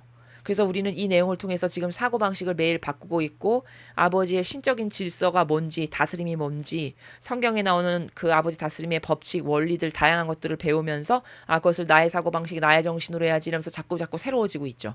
그게 지금 확장되면서 세워지는 거지 뭡니까? 루이사 피카레타를 통해서. 그쵸? 루이사 피카레타가 전해주는 이 내용들을 통해서 지금 하느님의 뜻 나라가 확장이 되고 있고 세워지는 과정 중에 있는 거잖아요. 비록 미미하지만. 그렇죠? 그걸 지금 보신다고 했어요. 본다. 벌써 100년 전에 우리 같은 사람들이 있을 것을 예수님은 다 보신 거예요. 왜? 본질적 차원의 나라에서 앞일을 다 보시니까. 하느님이시니까. 맞죠? 그 차원을 말씀하시는 겁니다. 동시적 관점이에요. 지금 이게. 확장되며 세워지는 것을 본다. 나라가 확장되면서 동시에 보기도 하시는. 이 차원에서 예수님은 지금 보고 말씀하시는 거고 루이사는 못 보는 거고. 이해되셨죠? 그 차원에서 말씀하시는 겁니다. 나의 바람은 따라서 사람들의 각 생각에 대해서 그들 각각의 말과 심장박동과 발걸음과 활동과 다른 모든 것 안에서 내 뜻 안에 너의 행위들을 보는 것이다. 그래서 예수님의 바람이 뭐냐면은 사람들의 생각, 각각의 말, 심장박동, 발걸음, 활동 모든 것 안에서 내 뜻 안에 너의 행위들을 본다. 이게 무슨 말이냐면 루이사가 지금 이런 것을 전하고 그 아버지의 뜻을 행하고 신적 활동을 하고 이런 기타 등등의 많은 것을 통해서 우리 같은 후손들이 생겼잖아요. 이 하나님의 뜻을 따르기를 원하고 이 영성을 살기를 원하고 그래서 사고방식과 정신세계를 바꾸고 이런 사람들이 생겼죠. 자, 그런 우리들이 생긴 것도 보셨고 이미 100년 전에 동시에 지금 말씀하신 후미는 뭐냐면 그런 우리들 안에 띄는 맥박, 심장박동, 말하는 것, 행위들 이런 것이 가만히 있어봐. 쟤네들이 지금 하느님을 위해서 맥박이 뛰고 있고 심장박동이 쿵쾅쿵쾅 하고 있고 하느님을 위해서 행위를 하고 있나? 라고 보신다는 겁니다. 그래서 내 뜻 안에 너의 행위들을 보는 것이다가 그 차원이에요. 무려 100년 후에 있을 후손들인 우리들 안에 이렇게 하느님의 뜻이 똑바로 전해져서 쟤네들의 심장박동이나 혈액순환이나 맥박이나 눈 깜빡임이나 행위나 말 한마디가 다 이런 하느님의 뜻을 위해서 지금 맥박도 뛰고 심장박동도 뛰고 행위도 하고 있나를 내가 지금 이렇게 보고 있어. 이런 차원이라고요. 이거 놀라운 거죠. 이런 본질적 차원에서 지금 말씀하시는 겁니다. 예수님이. 지금으로서는 우리의 나라를 세우는 일에 대해 생각하기로 하자. 일단 이 나라를 세운 후에 내 뜻의 빛의 그물에서 달아나는 사람들과 그 안에 남아있는 사람들에 대해 생각하자. 자, 지금으로서는 지금 루이사에게 하시는 말씀이죠. 지금으로서는 얘야 급한 게 뭐냐면 너하고 나하고 열심히 하나 돼서 하느님의 뜻 나라를 세우는 일이 시급해. 피앗의 나라를 세우는 일이 시급해. 어서 빨리 하느님 뜻의 나라, 피앗의 나라를 세우는 것을 열심히 하고 나라가 얼른 세워진 다음에 그 다음에 그 하나님의 뜻 나라의 그물에서 달아나는 사람들, 아까 회색 유리 같은 시커먼 유리, 그런 사람들과 남아있는 사람, 그건 투명 유리죠. 그렇죠? 그런 투명 유리에 대해서는 그 다음에 우리 생각해보자. 이런 말씀이죠. 그 후 나는 몹시 지쳐있음을 느꼈다. 여러 날 동안 몸에 열이 있었던 것이다. 위에 얼마 안 되는 글도 그래서 간신히 썼는데 계속 써내려갈 힘이 없어서 멈추고 기도를 시작하였다. 그러자 다정하신 예수님께서 나의 내면에서 나오시어 나를 끌어안으시고 치근히 여기시며 이렇게 말씀하셨다. 내 딸이 아프다. 내 딸이 아프다.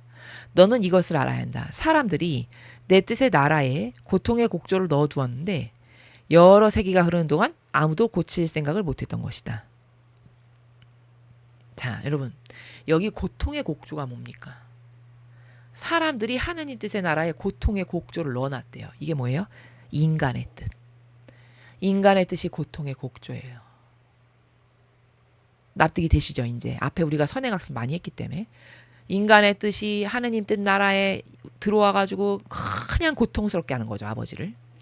근데 수세기가 흘렀는데도 아무도 이걸 고쳐야 되겠다. 이 인간의 뜻을 고쳐봐야 되겠다. 다시 이제 아버지 뜻으로 되돌려봐야 되겠다. 이런 생각조차도 못했다는 거죠. 이는 지고한 피아색엔 너무나 고통스러운 곡조로서 하나님의 뜻과 인간의 뜻이 서로를 쏘아보는 원인이기도 하다. 자, 여러분, 우리가 앞에서 제목에서 두 번째 제목, 하나님의 뜻과 인간의 뜻은 서로를 쏘아본다라는 제목이 있었죠. 그게 지금 이제 10절에 드디어 나왔습니다. 두 번째 제목.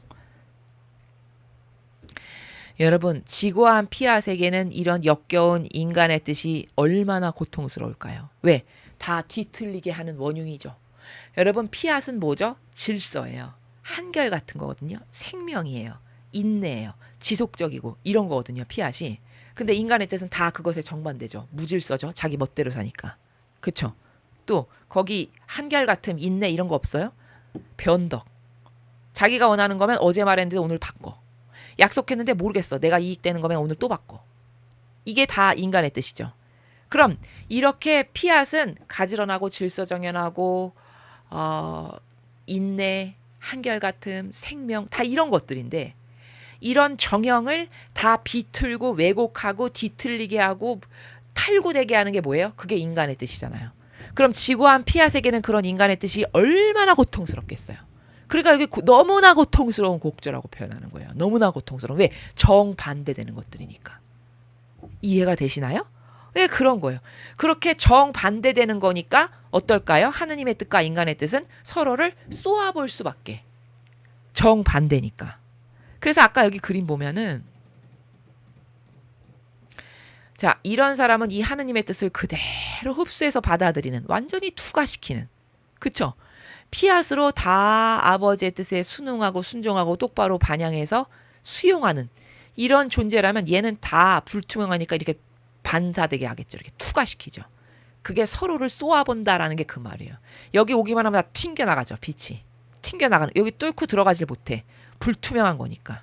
이렇게 튕겨져 나가게끔 밖에는 할 줄 아는 게 없는. 이게 인간의 뜻 역겨운 의지죠. 그러니까 이게 서로를 쏘아보는 상황이랑 똑같지 뭡니까? 그런 걸 두고 말씀하시는 거예요. 지금 10절이. 그래서 여기 서로를 쏘아보는 원인이다. 이렇게 표현을 하고 계시죠? 이제 내 뜻에 맞다리 우리 아버지 나라에 오기 전에 이편 저편 모든 편의 균형을 잡아야 하고 지금 루이사 피카레타가 이편 저편 균형이라는 거 이제 뭔지 아시겠죠? 이편 저편은 어디예요? 이건 천상. 하나는 지상. 천상엔 아버지 뜻이 이미 다스리시잖아요. 천사들이 거기서 일사불란하게 아버지 뜻에 보좌를 하면서 지금 움직이고 있고 하느님의 뜻이 법이고 질서고 체계화돼 있고 이렇잖아요. 천상은. 여기는 완전 정반대죠. 역겨운 인간의 뜻이 그냥 왕처럼 다스리면서 게다가 지금은 빨갱이가 날뛰고 적그리스도가 날뛰고 이런 아전 무질서 극친 세상이 됐잖아요. 그 여기는 지금 균형이 없잖아요. 하느님 뜻에 지배당하는 인간이 없잖아요. 거의. 그러니까 균형이 지금 상실된 거죠. 무질서하고. 그 균형을 너가 지금 바로잡아야 돼. 이 말이죠. 사람들 가운데 내 나라를 세우기 위하여 모든 빈자리를 채워야 한다. 자, 사람들 가운데 하나님의 나라를 세우기 위해서 빈자리를 채워야 된다. 이게 뭐냐면 계시록에 보면은 이런 부분이 있어요. 도성을 보여주는데 사도 요한을 통해서 성문은 12지파가 동서남북 각각의 3지파씩 이름이 쓰여 있고 그러면 그 위치를 12지파가 차지했다는 거거든요. 천상나라의 그 위치를. 그 다음에 그 도성의 문의 그 주춧돌은 12제자의 이름이 동서남북 각각 3개씩 적혀 있고 그러면 제자들은 지금 도성의 문에 그 주춧돌의 나라에 가 있다라는 거예요. 근데 그 안에 성전이 있는데 이렇게 넘어다 보니까 그 안에 성전 없더라. 성전 자리가 있는데 이렇게 돼 있죠. 계시록에. 그럼 지금 거기 성전 즉 하느님하고 함께 살아가는 피앗의 자녀를 지금이 뽑는 시대다. 우리가 이렇게 배웠잖아요. 계시록을. 그 빈자리. 그쵸? 바로 그 빈자리를 이제 채워야 될 시기가 왔다는 거예요. 지금 시대에 그 자리를 채워야 될. 지금 피앗의 자녀를 뽑는 시기 아닙니까? 하느님 뜻의 자녀를 뽑고 피앗의 자녀를 뽑는. 그쵸? 바로 그 도성의 빈 자리를 채워야 돼. 네가 이런 질서를 내 자녀들에게 가르쳐가지고 걔네들이 이것에 감동받고 감화돼서 모두가 저도 투명유리가 될래요. 저도 투명유리로 반영하면서 살래요. 이렇게 돼서 그들 중에 내가 선택하고 뽑아서 우수한 애들을 데려다가 도성의 그 빈 자리를 채워야 되는. 지금이 그런 시대다 딸아. 이런 말씀입니다. 이해되시죠? 그런데 내 딸이 아프기 때문에 이 나라 안에 거룩한 고통의 나라를 세울 일이고 그러면 그 고통의 나라가 빛과 열의 파도처럼 흘러들어 저 고통스러운 곡조를 감미로운 것으로 바꾸는 역할을 할 것이다. 이거는 무슨 말이냐면 요 후미는 자 그렇게 그 도성에 지금 피앗의 자녀를 아버지가 아주 정성스럽게 골라가지고 그 자녀들을 지금 선별하시는 그런 마지막 시대가 되었는데 내 딸이 아프기 때문에 이 나라 안에 거룩한 고통의 나라를 세울 거고 고통의 나라가 빛과 열의 파도처럼 흘러들어서 저 고통스러운 곡조를 감미로운 것으로 바꾸는 역할을 한다. 이게 뭐냐면 이런 새 시대 그렇게 지금 피앗의 자녀를 뽑고 하느님 뜻의 나라를 건설하는 이런 새 시대를 건설하려면 고통도 필요하지. 지금 우리가 겪고 있는 게 고통이지 뭡니까 여러분. 이 지긋지긋한 빨갱이랑 함께 살아야 되고 이 지긋지긋한 적그리스도랑 함께 살아야 가는 이거 자체가 고통 아닌가요? 그쵸? 그들과 이 같은 나라에서 살면서 그들과 투쟁하고 싸우고 언성 높이고 이게 고통이잖아요. 그쵸? 이렇게 새 시대를 건설하려면 다양한 고통이 필요해. 그래서 여기 거룩한 고통의 나라를 세울 일이고가 그 말이에요. 거룩한 고통이 필요하지만 그래도 그 고통을 통해서 아버지의 뜻 나라가 마침내 건설될 거고 올 거야. 왜? 성경의 아버지가 말씀하신 건 반드시 이루어지고야 마니까. 계시록에 반드시 하나님의 뜻 나라가 온다라고 되어 있으니까. 아버지 뜻이 승리하셔서 그 적그리스도 다 퇴치하고 빨갱이 공산주의 무신론의 역겨운 마귀도 다 쓸어버리시고 마침내는 하나님이 다스리시는 새 나라가 온다라고 돼 있잖아요. 그쵸? 그러면 그 나라가 온다라는 건 기정사실이에요. 문제는 이 과도기적 과정이 지금 필요한 거고 그 과정을 단축시킬 거냐 더 길게 질질 끌면서 늘릴 거냐 그래서 손실이 많게 할 거냐 손실을 적게 할 거냐 단지 이 과정만 필요한 거죠. 우리들의 반향에 따라서. 그런 거지 않습니까? 그렇죠? 왜? 하나님의 뜻은 반드시 이루어지니까. 아버지가 한 번 말씀하셨잖아요. 성성을 걸어서 말씀하셨죠. 그건 반드시 이루어져요. 왜? 진리니까. 그러니까 그 나라가 오긴 올 거거든요. 근데 우리의 고통은 뭘까? 제발 곧 그 손실을 줄여야 되겠다는 거지. 왜? 아니 베네수엘라처럼 바닥을 치면 거기서 다시 올라올 가능성이 쉬울까요? 무지무지 어렵겠죠. 다시는 못 올라올 수도 있어. 그렇겠죠? 그럼 그렇게 될까봐 우린 그걸 막고자 하는 거잖아요. 그렇죠? 그러니까 이런 이 과도기적인 과정 가운데서 이 지상에 살아가는 인간인 우리가 어떻게 반향을 하냐에 따라서 아버지는 그걸 분명히 단축도 시켜주실 거고 아 쟤네 반향이 별로다. 쟤는 고생 좀 더 해야 되겠다. 고생 더 해도 싸다. 쟤는 저렇게 사는 거 보니까. 이런 어떤 이 텐션은 있을 거예요. 그 텐션은 있겠죠. 그렇죠? 그러나 하나님의 뜻이 다스리시는 것은 완성이 된다는 거죠. 선언을 하셨기 때문에. 지금 그 과정 중에 한 과도기를 말씀하시는 건데 그렇게 새 시대를 건설하려면 다양한 고통이 필요해. 지금 우리가 그 다양한 고통을 겪고 있다는 거예요. 고통이 있지만 그렇지만 그 고통을 통해서 아버지의 뜻 나라가 올 거다. 그래서 여기 저 고통스러운 곡조를 감미로운 것으로 바꾸는 역할을 할 것이다가 아무리 네가 고통스럽고 너가 인류를 위해서 대신 배상보석을 하느라 많은 고통을 겪고 있지. 그렇지만 너의 것은 감미로운 것으로 바뀔 거야. 왜? 새 시대가 아버지의 뜻이 승리하셔서 올 거니까 이 말씀입니다. 너는 빛과 열이 더없이 쓴 것도 극히 달콤한 과즙으로 바꾸는 힘이 있다는 것을 알지 못하느냐? 자, 이 서두의 말씀은 너는 빛과 열이 있으면 아무리 쓴 것도 고통이에요. 여기서 쓴 거는 대단히 고통스러운 것도 빛과 열만 있으면 달콤한 과즙으로 바뀔 수 있다는 걸 너는 모르겠니? 이거는 지금 은유적으로 말씀하시는 건데 루이사가 엄청 고통스럽게 살죠. 여기 인류의 죄악을 대신 배상과 보속하느라 맨날 침대에 빳빳하게 굳어가지고 사제가 와서 겨우 이렇게 해주면은 풀려나고 이런 것을 지금 수십 년째 하고 있잖아요. 그걸 다 인류의 지은 죄에 대한 배상과 보속의 행위로 하고 있는 거죠. 그런 것이 더없이 쓴 것이라고 표현하신 거예요.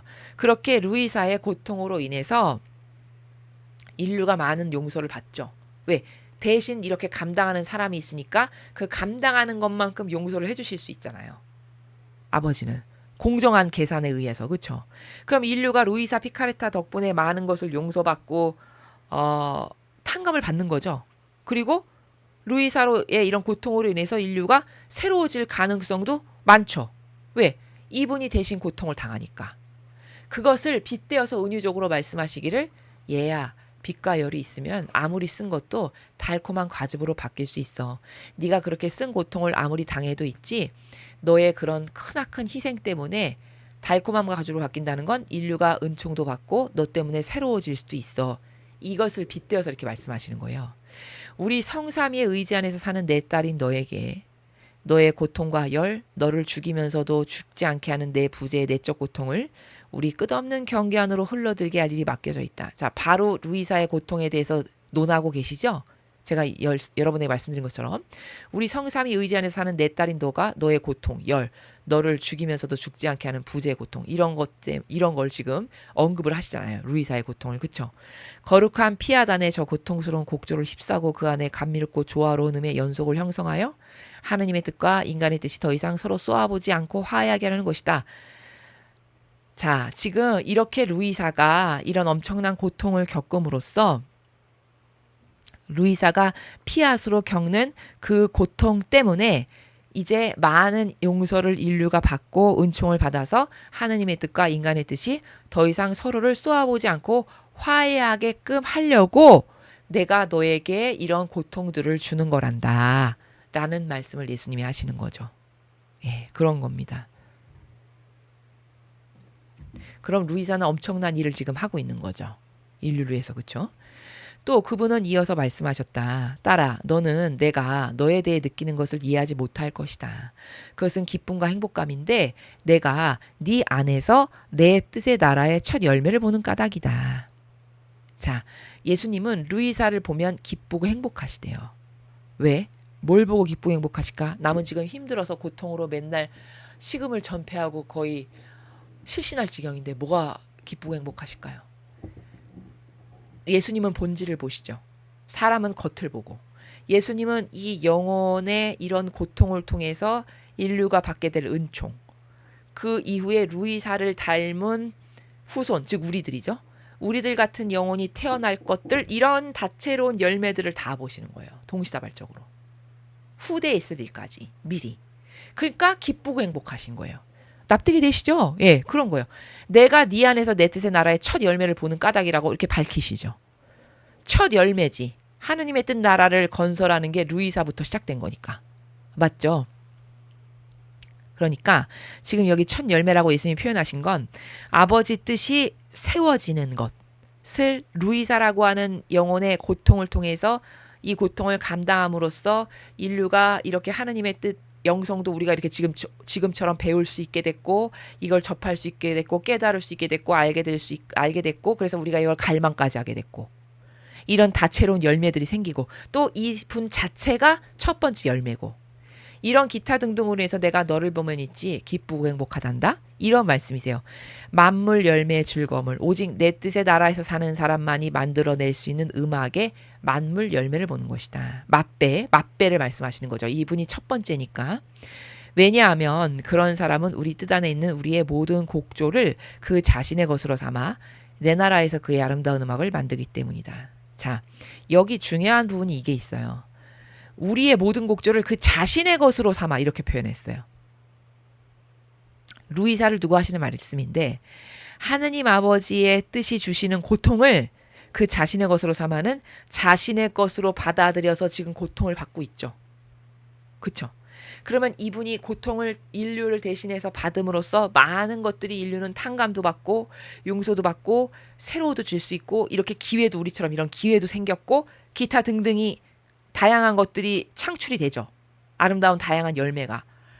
그런 것을 보고 기쁘시다라고 지금 말씀하시는 거고 그걸 예수님이 비유적, 은유적으로 표현하시기를 내 나라에서 그의 아름다운 음악을 만들기 때문이다. 그런 루이사의 이런 피앗으로 받아들인 고통 때문에 아름다운 음악, 우리 같은 열매들, 이런 우리 같은 반향들 이런 것들을 만들어내는 것을 보니 내가 너무 기쁘구나 이런 말씀을 하시는 겁니다. 그러면 나는 그에게 귀를 기울이는 것이 얼마나 즐거운지 나는 내 뜻이 그에게 넘겨준 질서의 첫 열매를 참 사랑의 첫 열매를 본다. 또한 눈을 뗄 수 없을 정도로 나를 황홀케 하는 아름다움의 첫 열매를 본다. 여기 지금 질서의 첫 열매, 참 사랑의 첫 열매, 황홀할 정도로 눈을 뗄 수 없는 아름다움의 첫 열매. 이게 다 뭐예요?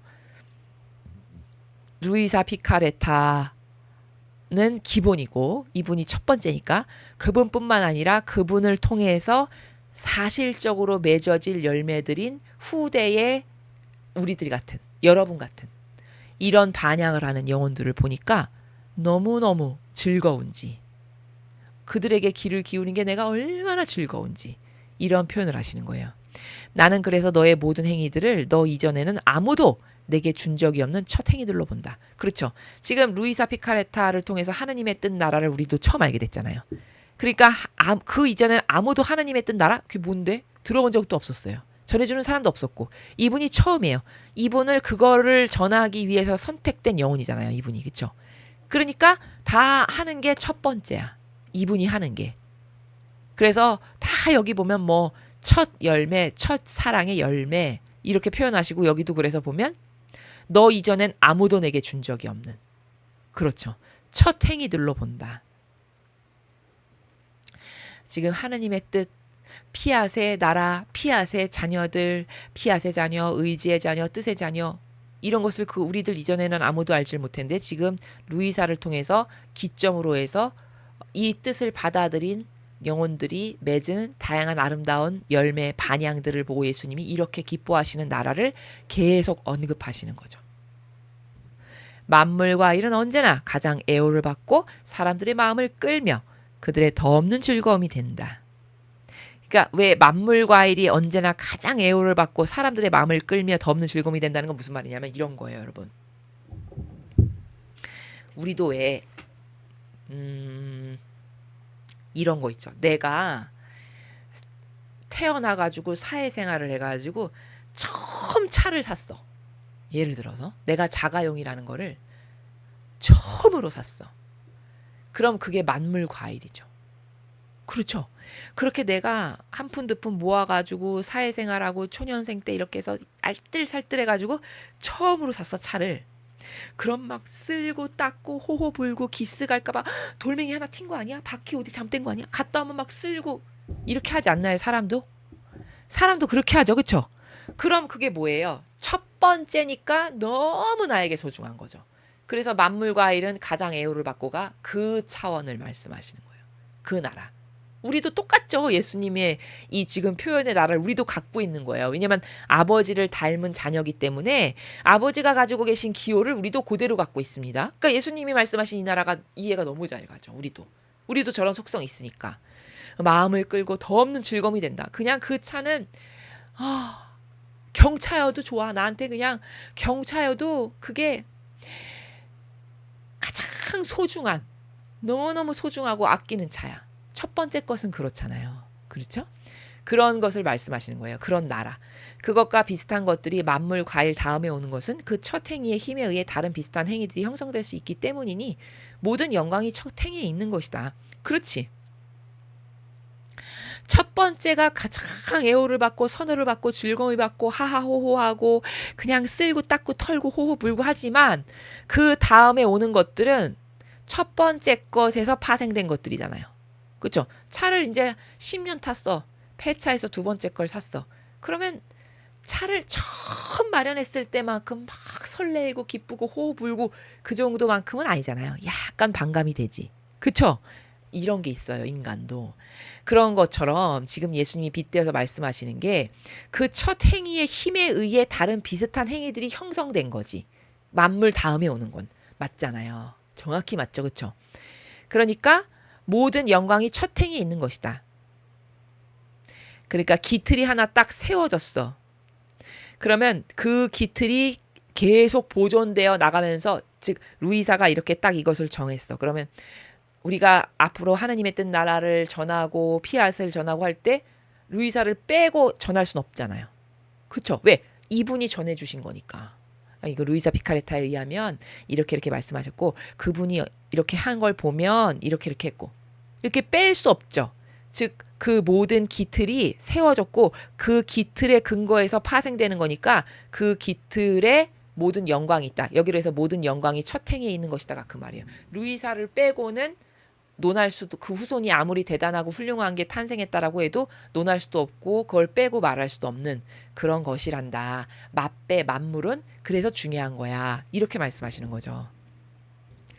너는 그러므로 거룩한 피앗의 나라에서 언제나 만물 열매들을 가질 것이고 이 나라 안에는 너의 첫 행에서 시작되지 않은 행위가 하나도 없을 것이다.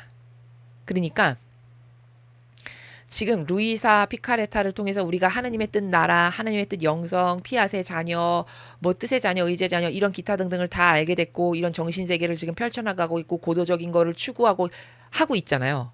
그런데 다 너의 첫 행에서 시작되지 않은 행위가 없다. 루이사 피카레타 덕분에 우리가 알게 됐고 전해받았고 깨닫게 됐고 발견하고 더 새로워지고 하는 거죠. 기타 등등. 그러니까 아무리 이 후손들이 대단하고 훌륭하고 똑똑하고 반향을 잘했어도 이 우리들의 은총에는 루이사 피카레타의 지분이 있다는 말을 하는 거예요. 당연한 거지 않습니까? 그렇죠. 우리가 조선 시대 그러면 조선을 세운 이성계를 빼고 논할 수 있어요? 아무리 조선 저 후대 몇십 대 왕이라고 해도 조선을 세운 이성계를 빼고 조선이라는 걸 논할 수는 없는 거잖아요. 그렇죠. 그러니까 시조는 그래서 중요한 거예요. 왜냐면 길이길이 조선이 망하기 전까지는 계속 우리의 첫 번째 이 나라를 건국하신 이성계에 의하면 뭐 이렇게 말이 계속 언급이 될 수밖에 없는. 그렇죠. 우리도 이 대한민국의 나라도 이승만 대통령을 정말 자랑스럽게 여기고 소중하게 여겨야 되는 게 뭐냐. 그분이 세우셨고 그렇죠? 그분 때문에 이 위대한 나라가 발돋움하기 할 수 있었던 시작이고 시초고 근원이고 그러니까 이승만 대통령을 우리가 그 건국 대통령을 잊을 수도 없고 잊어서도 안 되고 끊임없이 대한민국이 망하지 않는 한은 논해야 하는 거예요. 지금 이 나라는 불쌍하게도 빨갱이가 다 점령을 해서 건국 대통령을 말도 하지 못하게 하고 입에도 올리지 못하게 하고 있죠. 이건 완전 잘못된 거죠. 지금 예수님이 말씀하신 이 신적 질서에 근거하면 여기 루이사에게 다 지분이 있다라는 걸 말하는 거거든요. 후손이 아무리 대단하고 반향을 잘하고 훌륭해도. 그러면 이게 맞는 거잖아요. 이게 진리니까. 그러면 한 나라도 그래서 건국 대통령을 똑바로 기리고 똑바로 추모를 해야 되는 거죠. 그게 이것과 같은 맥락이지 않습니까? 그렇죠? 그래서 너의 첫 행에서 시작되지 않은 행위가 하나도 없을 거야. 너의 후손들이 아무리 훌륭한 열매를 맺어도. 그러니까 우리들의 모든 은총에는 루이사의 지분권이 다 있다 이 말이죠. 그래서 모두가 너를 향해 돌아올 것이다. 영광의 시작인 너에게로. 시초가 이렇게 중요한 거라니까요. 그래서 왜 우리 개국공신 이런 말 하죠. 죽을 때까지 개국공신은 안 없어집니다. 그렇지 않나요? 네. 조선이 망하기 직전까지는 개국공신을 계속 논할 수밖에 없는 거예요. 그렇게 많은 지분권이 그들에게 있는 거죠. 그만큼 또 고통이 많았고 그들에게는. 그걸 건설하기 위해서. 이승만 대통령이 얼마나 고통이 많았습니까? 혼자 동분서주하면서 이 보잘것없는 나라를 국제적으로 인정받는 하나의 독립된 국가로 만들기 위해서 얼마나 많은 외교를 펼치며 인맥을 쌓으며 미국과의 또 우리가 이 공산당하고 맞닿고 있다라는 그 시대적인 통찰력이 있었기 때문에 그 메가더 장군하고 미리미리 다 관계를 가져놓고 친해놓고 이런 거시적 안목 이런 모든 것들이 다 건국 대통령 이승만 대통령이 이루신 업적들이거든요. 그분이 그런 거 안 했으면 이 대한민국이라는 나라는 지금 있지도 않았어요. 그쵸? 감사해야 될 일이죠. 그분의 지분권이 대한민국이 존속되는 한 당연히 있는 거죠. 여기 지금 예수님이 말씀하시는 것과 같은 나라죠. 그렇죠? 영광의 시작이 루이사죠. 그럼 영광의 시작인 너에게 그 모든 후손들이 다 돌아올 거다. 다 모든 후손들이 너에게 감사해야 된다. 너에게 지분권이 있다. 이 말이죠. 그런 거로 나는 내 지극히 높은 나라를 세우기 위하여 모든 것이 너에게서 시작되길 바라고 있다. 그래서 여기 지금 후미의 이 말씀 보면은 하느님은 보통 여기 말고 다른 데서도 말씀하셨는데요. 천상의 책에. 보통 이렇게 중요한 일을 하실 때요. 어떤 한 명을 세우세요. 한 명을 뽑으세요. 그래서 그 한 명을 통해서 그 한 명을 굳건하게 세우고 거기로부터 퍼져나가게 하시는 이렇게 하시거든요. 사명을 세우실 때. 그러니까 구원 사업도 보면 성모님을 딱 하나 뽑으시잖아요. 그렇죠? 성모님 하나를 딱 선택하셔서 예수님이 성모님을 통해서 오시게 하시고 그래서 거기로부터 구원사역이 퍼져나가게 하는 어떠한 사명도 마찬가지예요. 루이사를 하나 딱 세우시죠. 루이사를 딱 세우고 루이사로부터 퍼져나가게 하는. 보통 아버지는 이런 식으로 어떤 과업을 하실 때 큰 사명을 수행하실 때 그렇게 하신다라고 우리가 앞에서 배운 거 여러분 기억나시죠? 예. 2명을 하지 않는 거는 그 2명 가운데 만약에 이견이 있잖아요. 그러면 이 2명 사이에 삐그덕거리죠. 거기 빈틈이 생길까요? 안 생길까요? 생겨요. 그러면서 얘는 틀렸어. 얘가 맞아. 아니야. 얘가 틀렸어. 얘가 맞아. 이런 불협화음이 생길 가능성이 굉장히 많죠. 그럼 이 사명은 망한 거예요. 이 삐그덕거리면서 누가 맞네 틀리네 이런 걸 논하는 것 자체가 벌써 여기 기스가 간 거고 흠결상이 생긴 거예요. 이러면 망한 거거든요. 그러니까 그런 인간적 한계를 너무 잘 아시겠죠, 하느님께서. 그러니까 그런 불필요한 불미스러운 부잡다한 왈가왈부하는 것을 다 차단해버리기 위해서 그냥 한 명을 딱 세우세요. 그리고 그 한 명을 온전하게 똑바로 거기다 그냥 모든 은총을 올인해서 몰빵으로 다 주시고 그 것과 똑같은 것들이 퍼져나가게 하는 이런 시스템으로 사명을 펼쳐나가시거든요. 그러니까 오늘도 예수님도 지금 너가 시작이고 시초고 너에게서 시작되지 않은 행위가 하나도 없고 그리고 너로부터 이제 너를 닮은 똑같은 투명 유리들이 계속 많이 생겨나가게 하는 그래서 내가 이 지상에 아버지 뜻 나라를 어서 빨리 세우는 그게 내 소원이다. 요렇게 말씀하시는 것을 우리가 확인할 수 있었습니다.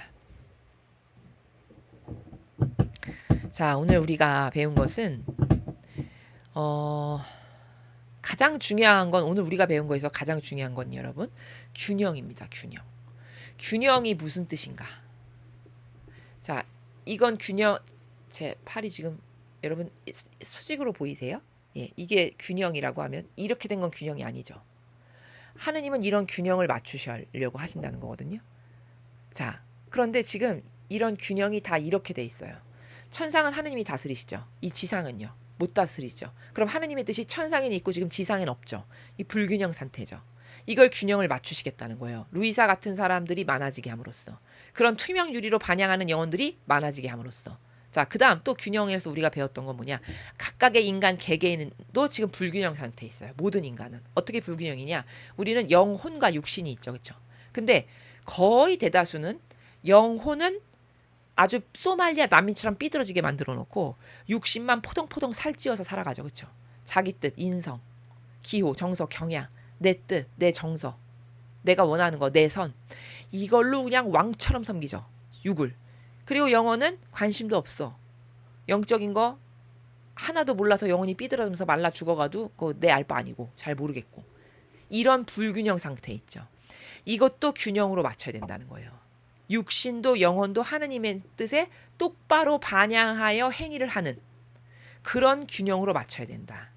이게 오늘 서두의 그 3가지의 제목 중에서 가장 중요한 건 하느님의 뜻의 균형이 도대체 뭔가라는 거예요.